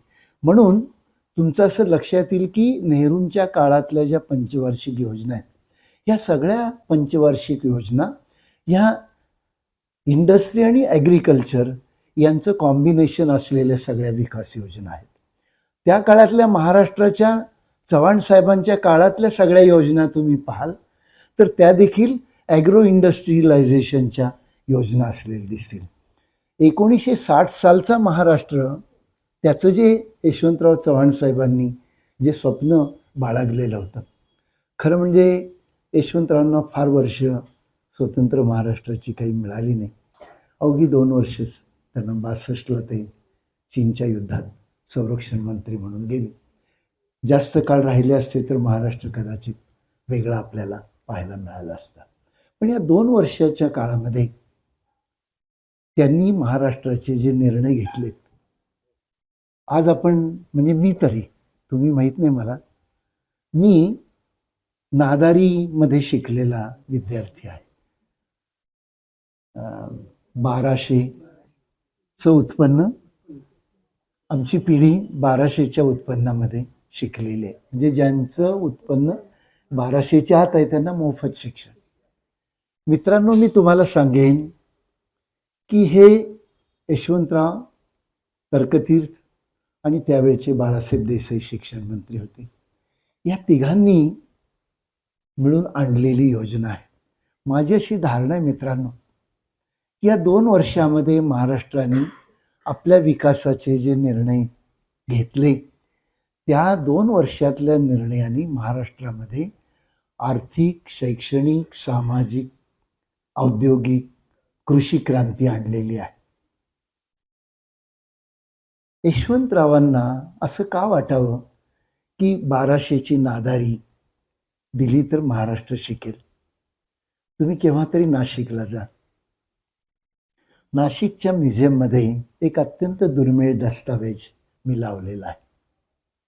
तो दस्तावेज काय आहे मित्रांनो, की यशवंतराव चव्हाण शिकण्यासाठी कोल्हापूरला येतात राजाराम कॉलेजमध्ये. त्यांचे जे 2 वरिष्ठ बंधू आहेत ते सांगली जिल्ह्यातल्या न्यायालयामध्ये बेलीफ आहेत. हे बेलीफ बंधू यशवंतरावांनी शिकावं म्हणून आपलं वडिलार्जित घर विट्याचं गहाण ठेवतात आणि 200 रुपयाला घर गहाण ठेवून यशवंतरावांना राजाराम कॉलेजला शिकायला पाठवतात. यशवंतराव BA होतात, नंतर लॉ कॉलेजला पुण्याला जातात, लॉ होतात आणि त्यांना सनद घ्यायची असते आणि 100 रुपयाची गरज असते.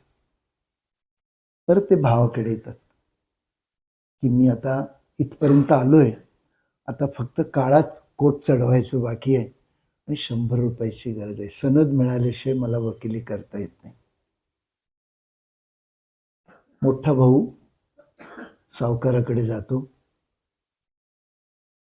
आणि सांगतो की पहिले 200 रुपये गहाण खताचे आम्ही काही देऊ शकेल असं वाटत नाही, आणखीन 100 रुपये वर द्या आणि घर तुम्हाला घ्या.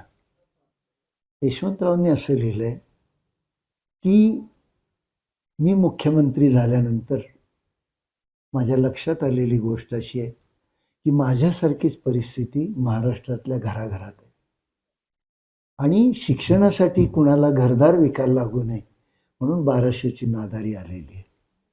तर अशा कितीतरी छोट्या छोट्या गोष्टी यशवंतरावांसारखा मनुष्य करतो. त्याचं कारण त्यांच्याबरोबर तर्कतीर्थ आहेत. तर्कतीर्थांना सामाजिक जाण मोठी आहे. किती सामाजिक मोठी जाण?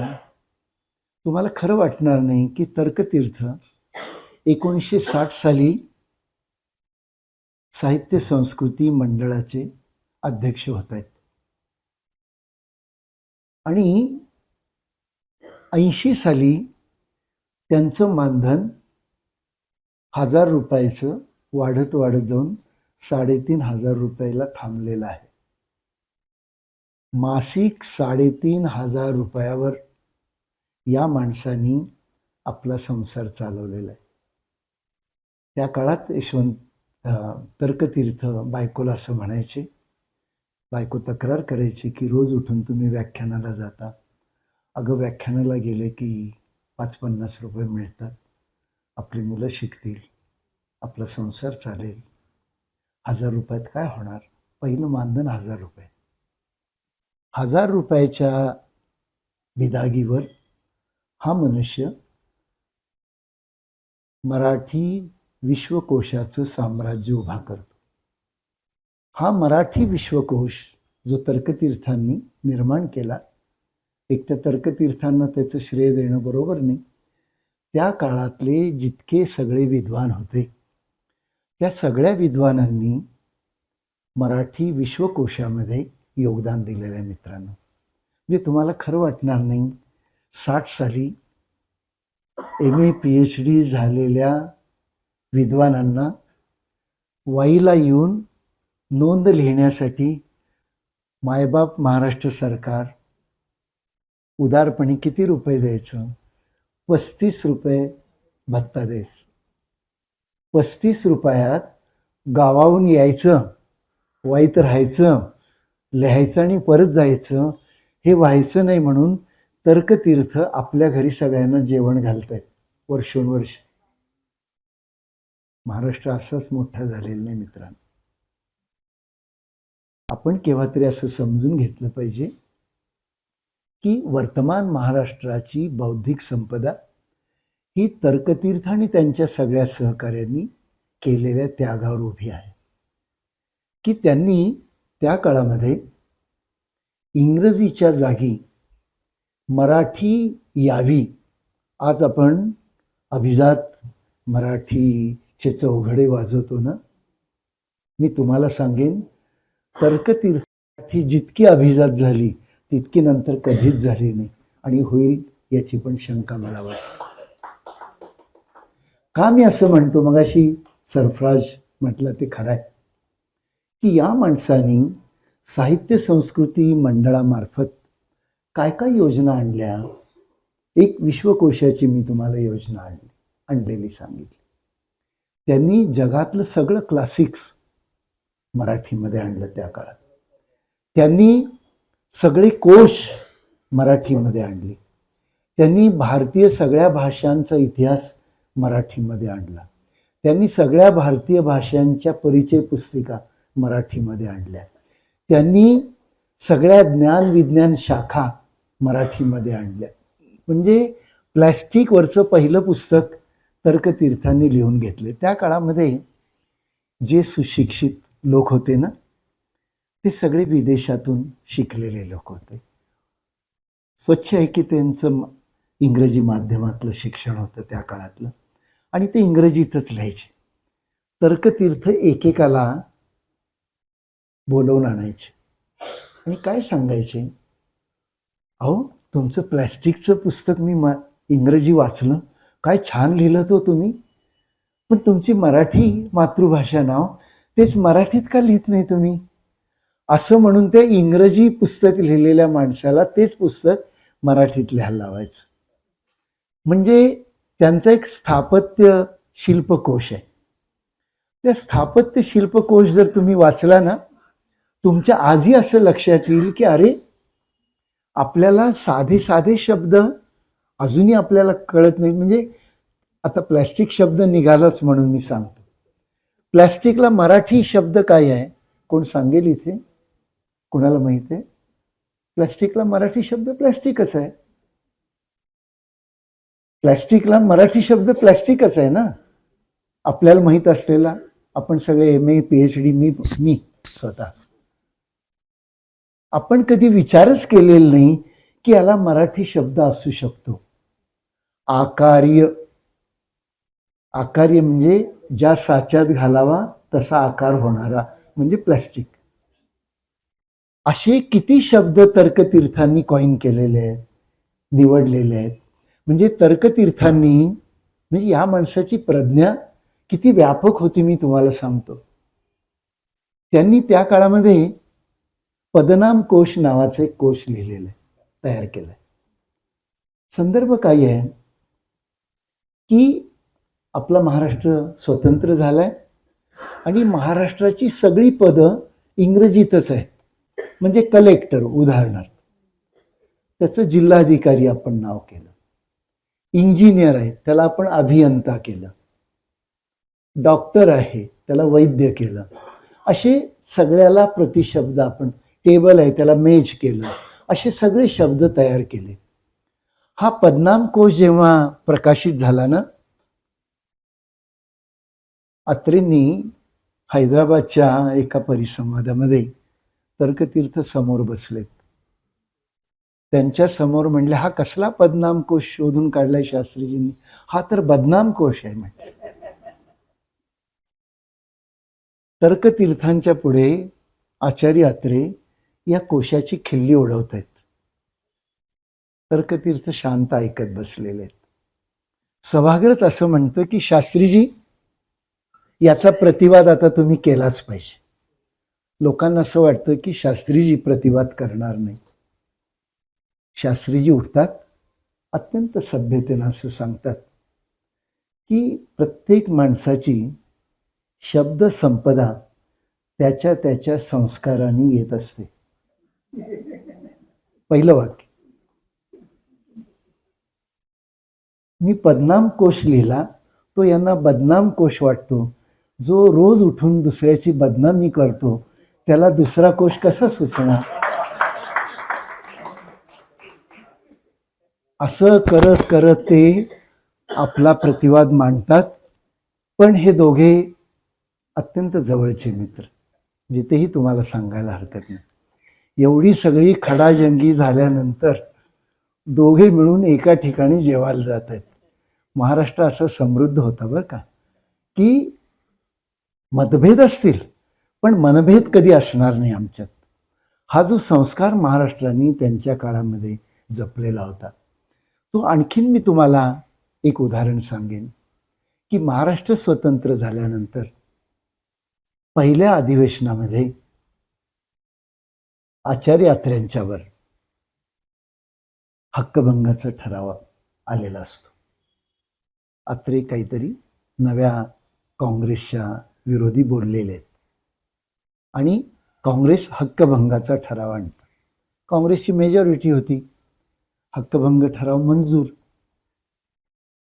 हक्कभंग ठराव मंजूर झाल्यानंतर फक्त एकच उपचार असतो की सभापतींनी शिक्षा सांगायची. ती आपल्या घटनेमध्ये लिहिलेली आहे. ती अर्थात तुरुंगवासाची शिक्षा आहे. हक्कभंग ठराव मंजूर झाल्यानंतर यशवंतराव हक्कभंग ठराव मंजूर झाल्यानंतर उभारत आहेत. सभापतींना विनंती करतायत की मी सभागृहाचा नेता म्हणून प्रघात नसताना सभापतींना अशी विनंती करतो की सभागृहाचा नेता म्हणून हक्कभंग मंजूर झालेल्या ठरावावर बोलण्याची मला संधी द्यावी. सभापती अत्यंत उदारपणे नियमबाह्य संधी देत आहेत. यशवंतराव असं सांगतायत की संयुक्त महाराष्ट्र कोणामुळे झाला असं जर तुम्ही मला विचाराल तर मी अत्यंत संस्कारशील काँग्रेसी असल्यामुळे सांगेन की तो काँग्रेसमुळे नाही तर संयुक्त महाराष्ट्र चळवळीमुळे झालेला आहे. आणि ती संयुक्त महाराष्ट्राची चळवळ त्याचं श्रेय कुणाला द्यायचं झालं तर ते आचार्य अत्र्यांशिवाय तिसऱ्याला देता येणार नाही. म्हणून मी सभागृहाला अशी विनंती करेन की हक्कभंग ठराव जरी मंजूर झालेला असला तरी नाममात्र 1 रुपया दंड करण्यात यावा आणि त्यांना माफ करण्यात यावं. ही जी रुजुता आहे महाराष्ट्राची, एकमेकाला आदर करण्याची, अशा अनेक परंपरांनी महाराष्ट्र मित्रांनो महाराष्ट्राची जडणघडण जी आहे ती केलेली आहे. आणि याच्या मागचा संस्कार तर्कतीर्थ हे मी काही वारंवार सांगायला नको. तर्कतीर्थांनी साहित्य संस्कृती मंडळ, विश्वकोश मंडळ याच्याद्वारे जी मराठीला ज्ञानभाषा केली त्या पदनाम कोशामध्ये एक छोटासा शब्द आहे मित्रांनो, म्हणजे सेक्रेटरिएट असा इंग्लिश शब्द आहे. माझ्या लहानपणी मला चांगलं आठवतं की बेस्टच्या बसवर सेक्रेटरिएट अशीच पाटी माझ्या लहानपणी मी वाचल्याची मला आठवतं, महाराष्ट्र स्वतंत्र होण्यापूर्वी. तर्कतीर्थ पदनाम कोशामध्ये सेक्रेटरिएटचं भाषांतर मंत्रालय करतायत. हो, हल्ला झालेला आहे. हल्ला काय आहे की तर्कतीर्थांना इंग्रजी येत नाही. तर्कतीर्थांना इंग्रजी येत नाही. तर्कतीर्थ शांत आहेत, सगळं ऐकतायत आणि मग सांगतायत महाराष्ट्राला की महाराष्ट्राला हे माहीत नसेल की ज्यांनी सेक्रेटरिएटचं भाषांतर मंत्रालय केलेलं आहे त्या माणसाला इंग्रजी कुणी शिकवलेलं आहे तर त्याला इंग्रजी आचार्य विनोबा नावाच्या एका विद्वानाने इंग्रजी शिकवलेलं आहे. आणि ते तर्खडकर भाषांतर मला मी पण शिकलेलो आहे.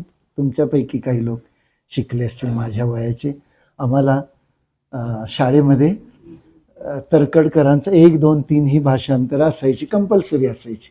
मी पण शिकलेलो आहे. विनोबा तर्खडकर भाषांतर शब्दशः कधी शिकवायचे नाही, अन्वयाने शिकवायचे. भाषा शिक्षण हे अन्वयाने शिकवलं जातं.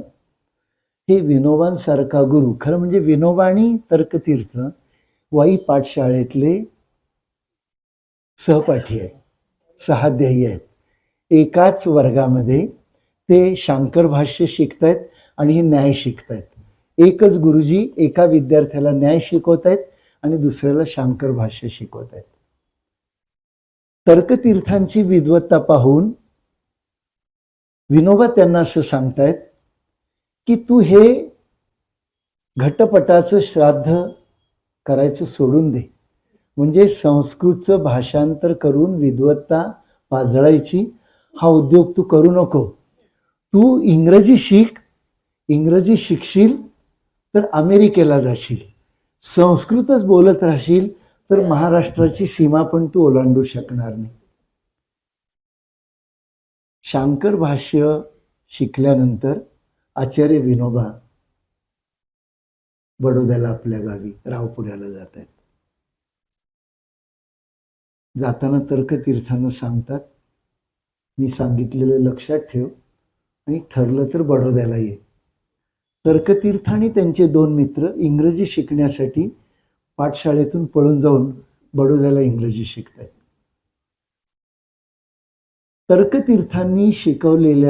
तर्कतीर्थांना इंग्रजी विनोबांनी जे शिकवलंय त्याचं वैशिष्ट्य असं असतं की शब्दांचे अर्थ हे काळाप्रमाणे आणि संदर्भाप्रमाणे घ्यायचे असतात आणि घडवायचे असतात. तर्कतीर्थ सेक्रेटरिएटचं रूपांतर मंत्रालय का करतात? सगळी चर्चा झाल्यानंतर ते एकदा खुलासा करणारं भाषण करतायत आणि भाषणात महाराष्ट्राला असं समजावून सांगतात की जोपर्यंत भारत स्वतंत्र नव्हता तोपर्यंत ब्रिटिश रिजिममध्ये सेक्रेटरी हे मंत्रालयाचे सर्वेसर्वा होते. देश स्वतंत्र झाल्यानंतर आपण लोकशाहीचं तत्व स्वीकारलेलं आहे. लोकशाहीचं तत्व स्वीकारलेलं असल्यामुळे लोकशाहीमध्ये लोकप्रतिनिधी हे सचिवांच्या पेक्षा श्रेष्ठ असतात. ब्रिटिशांच्या काळात सचिव हा श्रेष्ठ होता, आता मंत्री श्रेष्ठ आहेत. त्यामुळे सचिवालयाचं रूपांतर हे मंत्रालयात झालं पाहिजे आणि म्हणून मंत्रालय नाव ठेवतात. डेमोक्रेटिक पॅटर्नमध्ये लोकप्रतिनिधी सर्वेसर्वा असतात. परवा तुम्ही आपले सध्याचे जे मुख्यमंत्री आहेत देवेंद्रजी फडणवीस यांनी सगळ्या शासकीय यंत्रणेला एक GR काढून असं सांगितलेलं आहे की तुमच्याकडे जेव्हा जेव्हा आमदार आणि खासदार येतील तेव्हा उभे राहा, त्यांना नमस्कार करा.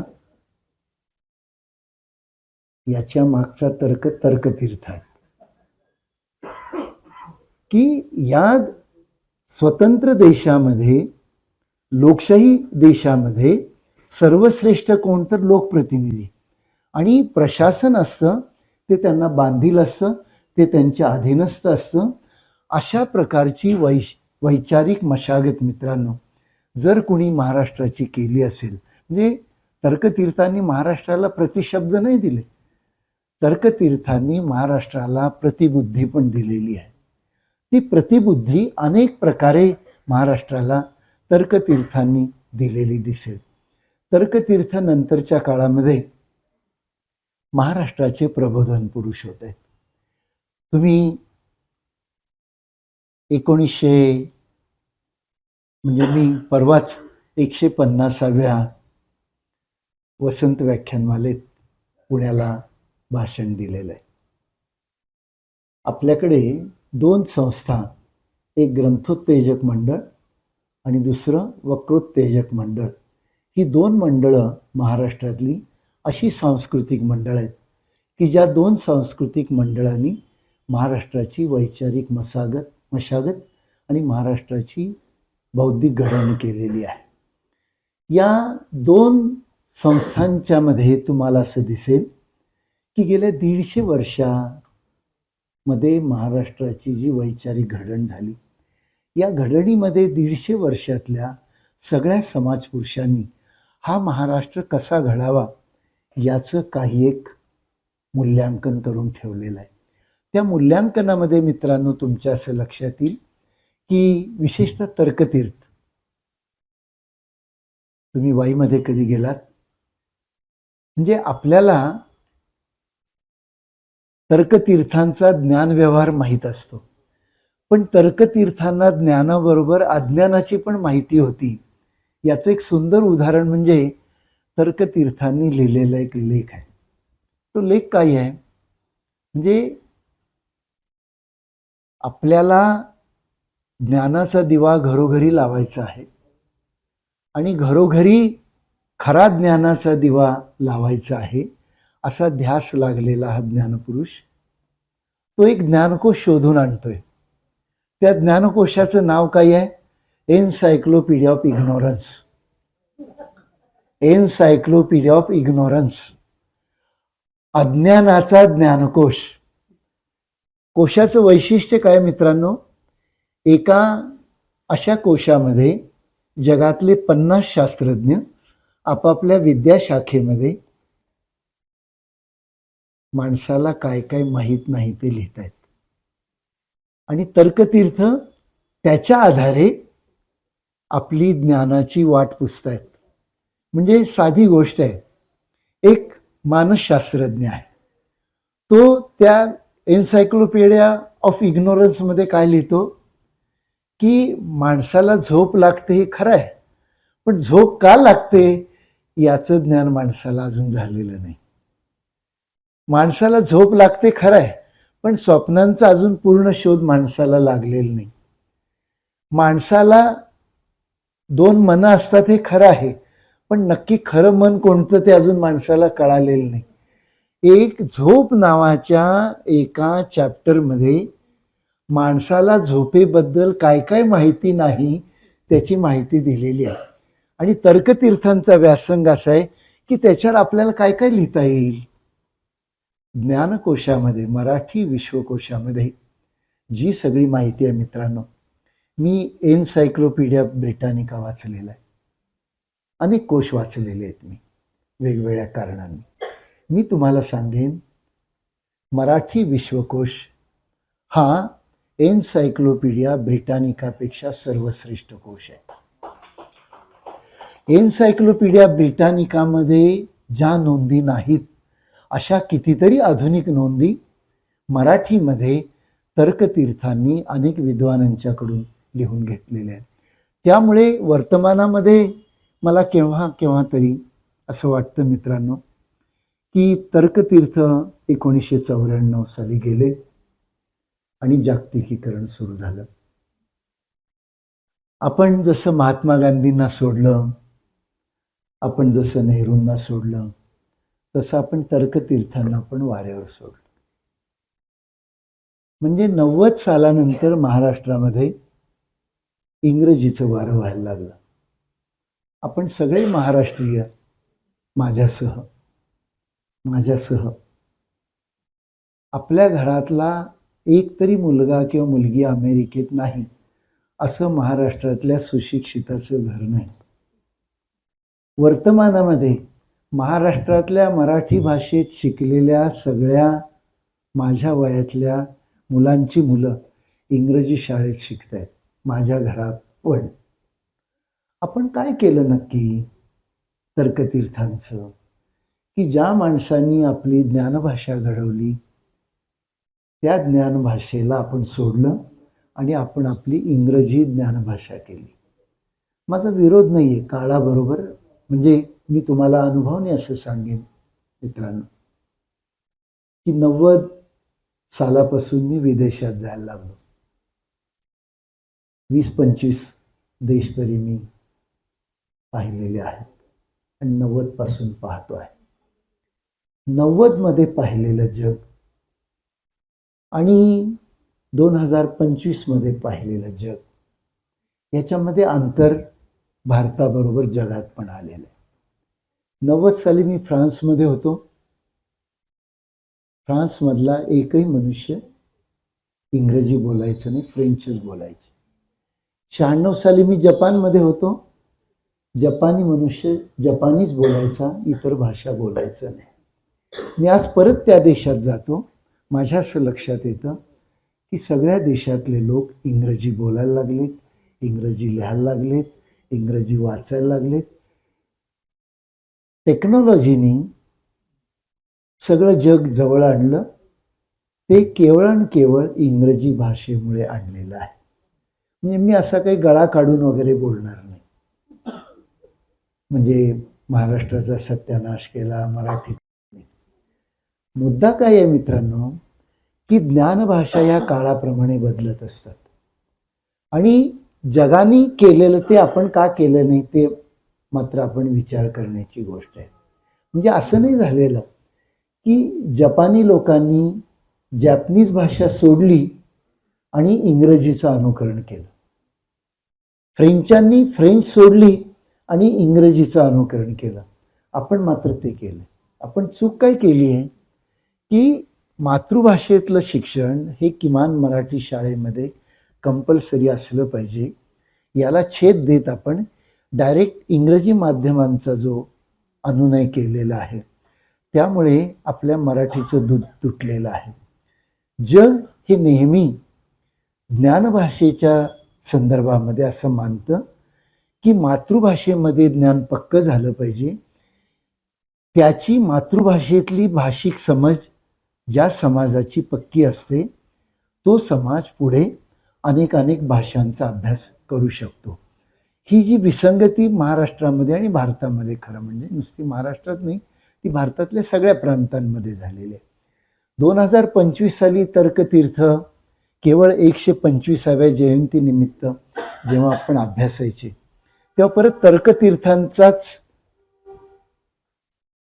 आधार घेऊन मी तुम्हाला असं सांगेन की त्या काळामध्ये संस्कृतसह अन्य भाषांचा अभ्यास, वर्तमानामध्ये मराठीसह अन्य भाषांचा अभ्यास, हा प्रमेय आपण चुकवला. त्यामुळे मराठीची आपली नाळ तुटलेली आहे. मला असं वाटतं की तर्कतीर्थांची 125वी जयंती साजरी करत असताना झालेली चूक दुरुस्त करत आपण परत महाराष्ट्राच्या नव्या जडणघडणीचा जर विचार करू शकलो तर महाराष्ट्राला भविष्य आहे, अन्यथा नाही, असा उपन्यास करतो आणि माझं भाषण धन्यवाद सर. जवळपास 1 तासाहून जास्त काळ सरांनी या ठिकाणी तर्कतीर्थांचं महाराष्ट्रातल्या जडणघडणीवरती जे काम आहे, त्यांचे विचार, त्यांचं कार्य याच्यावरती प्रकाशझोत टाकला. यानंतर मी अध्यक्षीय समारोप करण्याची विनंती प्राचार्य नरेश बोधनोरे सरांना करतो की त्यांनी अध्यक्षीय समारोप करा. 5 ते 10 मिनिटं, 5च मिनिटे फक्त. अरे कोणी जाऊ नका प्लीज. नाही हरकत नाही. कारण मी अनेक भाषणं जयप्रकाशजींची ऐकली आहेत. 4 लोकांच्या समोर 2.5 तास जयप्रकाशजींना मी ऐकलं आहे. त्याच्यामुळे पुढे जे 4 लोक ऐकणारे काय कुठे कुठे जाऊन काय करतील हे सांगता येत नाही. म्हणून जे बसलेले आहेत त्यांचं अभिनंदन. सरांनी जी मांडणी केली ती अत्यंत उपयुक्त आहे. मला ताबडतोब एक बाब लक्षात आली की तर्कतीर्थांना जी मूलभूत प्रेरणा आहे ती ज्ञानलालसा आहे. तो त्यांचा स्वभाव धर्म आहे विनोबाजीच्या भाषेत. आणि परिस्थिती अशी आहे की धर्मसत्ताचा लोप पावला कारण वैज्ञानिक प्रयोग झालेत आणि धर्मसत्तेमध्ये असलेला आत्मा उडून गेला आणि राजसत्ता येऊन शरीर आलं. त्याच्यानंतर राजकारणात लोकशाही मूल्यांचा उदय झाला. तत्वज्ञानात मानवतावाद आला. आर्थिक पैलूवर साम्यवादाची मोठी धडक देऊन एक ती व्यवस्था तयार झाली. यंत्रतंत्र विकासाने जगाला कुटुंबाचे स्वरूप दिले. या सर्वांचा परिणाम मानवी जीवनावर झाला याचं जाण तर्कतीर्थांना पुरेपूर होतं असा माझा समज आहे. अन्यथा त्यांच्या हातून या विविध कालखंडामध्ये जसं त्यांची त्यांचाही बदल आहे, वैयक्तिक बदल. म्हणजे नारायण स्वामी त्यांचे जे पहिले गुरु, धर्मगुरू, ते त्यांचा विचार धर्मसत्तेच्या अंगाने होईल कारण ते संस्कृत पंडित. पण त्याच्यानंतर रॉयसारखे गुरु, हे जे सगळे जे प्रकार आहे ते बदल. एक बाब महत्त्वाची आहे आणि आता ती मला यासाठी सांगायची आहे. संदर्भ बदललेले असतात, समाज गतिशील असतो.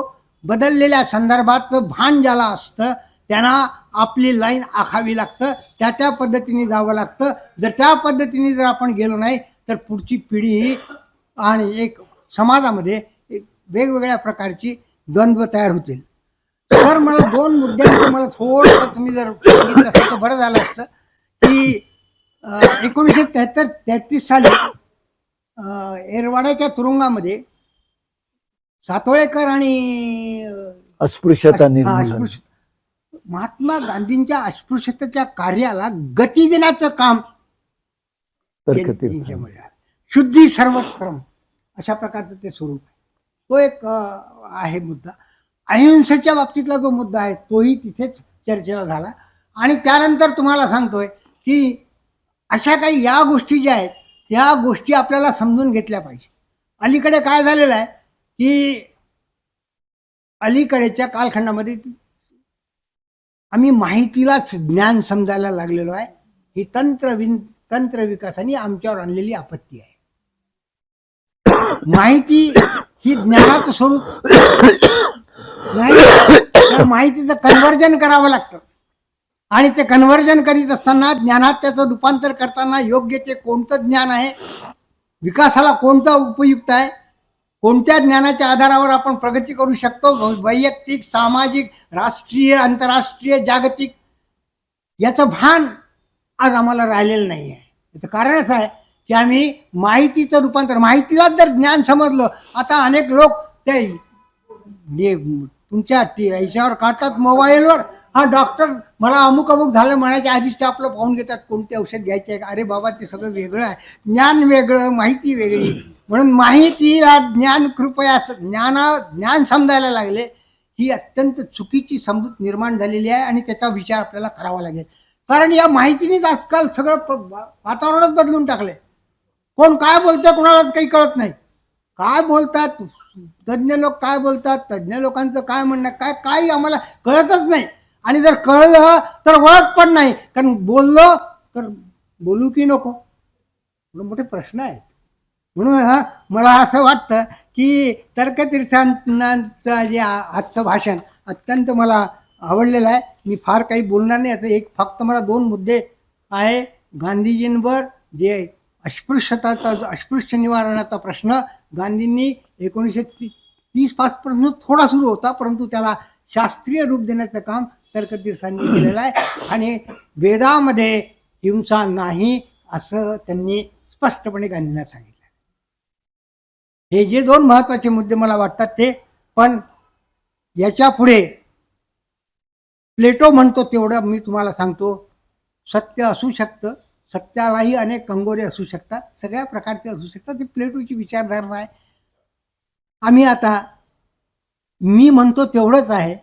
म्हणजे मला माझंच म्हणणं बरोबर आहे, बाकीच्या लोकांचं म्हणणं काय विचारात घ्यायचं आहे असं नाही चालणार. त्या कालखंडामध्ये पक्ष आणि प्रतिपक्ष असायचा. आजची परिस्थिती पक्ष आणि विपक्ष अशी झालेली आहे, जिथे द्वेष आहे.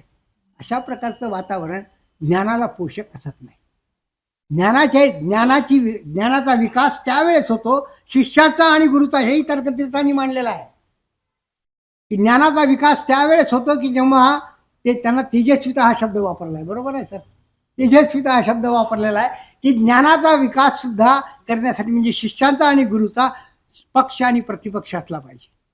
आम्ही प्रतिपक्ष मांडायला गेलो की तुम्ही या लायकीचेच नाही, तुम्हाला कळतच नाही, तुम्हाला समजतच नाही. आम्ही म्हणतो ते हे या देशापुढे तंत्रविज्ञानाने एका बाजूने विस्तार केला माहितीचा, आणि माहितीचं म्हणजे वरवरची सारी माहिती आहे. तर आम्हाला एवढंच सांगायचं आहे की आज आपण खूप खोलवर त्याचे परिणाम होत असतात. आणि राष्ट्र, देश, जग या दृष्टिकोनातून आपल्याला विचारावं लागेल की 21व्या शतकामध्ये ज्ञानाची लालसा वाढेल या दृष्टिकोनातून आपल्याला प्रयत्न करायचे असतात. आणि त्या प्रयत्नाची दिशा आपण करूया. सर, आपण आलात, खूप छान माहिती दिली, त्याबद्दल धन्यवाद. आपला सर्वांचाही मी आभारी आहे. आपण शांत चित्ताने ऐकून घेतले. धन्यवाद सर. द्वेषपूर्ण वातावरणात ज्ञानाचा विकास होऊ शकत नाही. आणि यानंतर या कार्यक्रमाचं आभार प्रदर्शन करण्याची विनंती मी आजच्या कार्यक्रमाचे समन्वयक आदरणीय रवींद्र मोकाशी सरांना करतो की त्यांनी आभार प्रदर्शन करा. नमस्कार. आमच्या विनंतीला मान देऊन माननीय सुनील कुमारजी इथं आले आणि अतिशय अभ्यासपूर्ण असं त्यांनी व्याख्यान दिलेलं आहे. इथं लोक कमी हजर आहेत, पण मला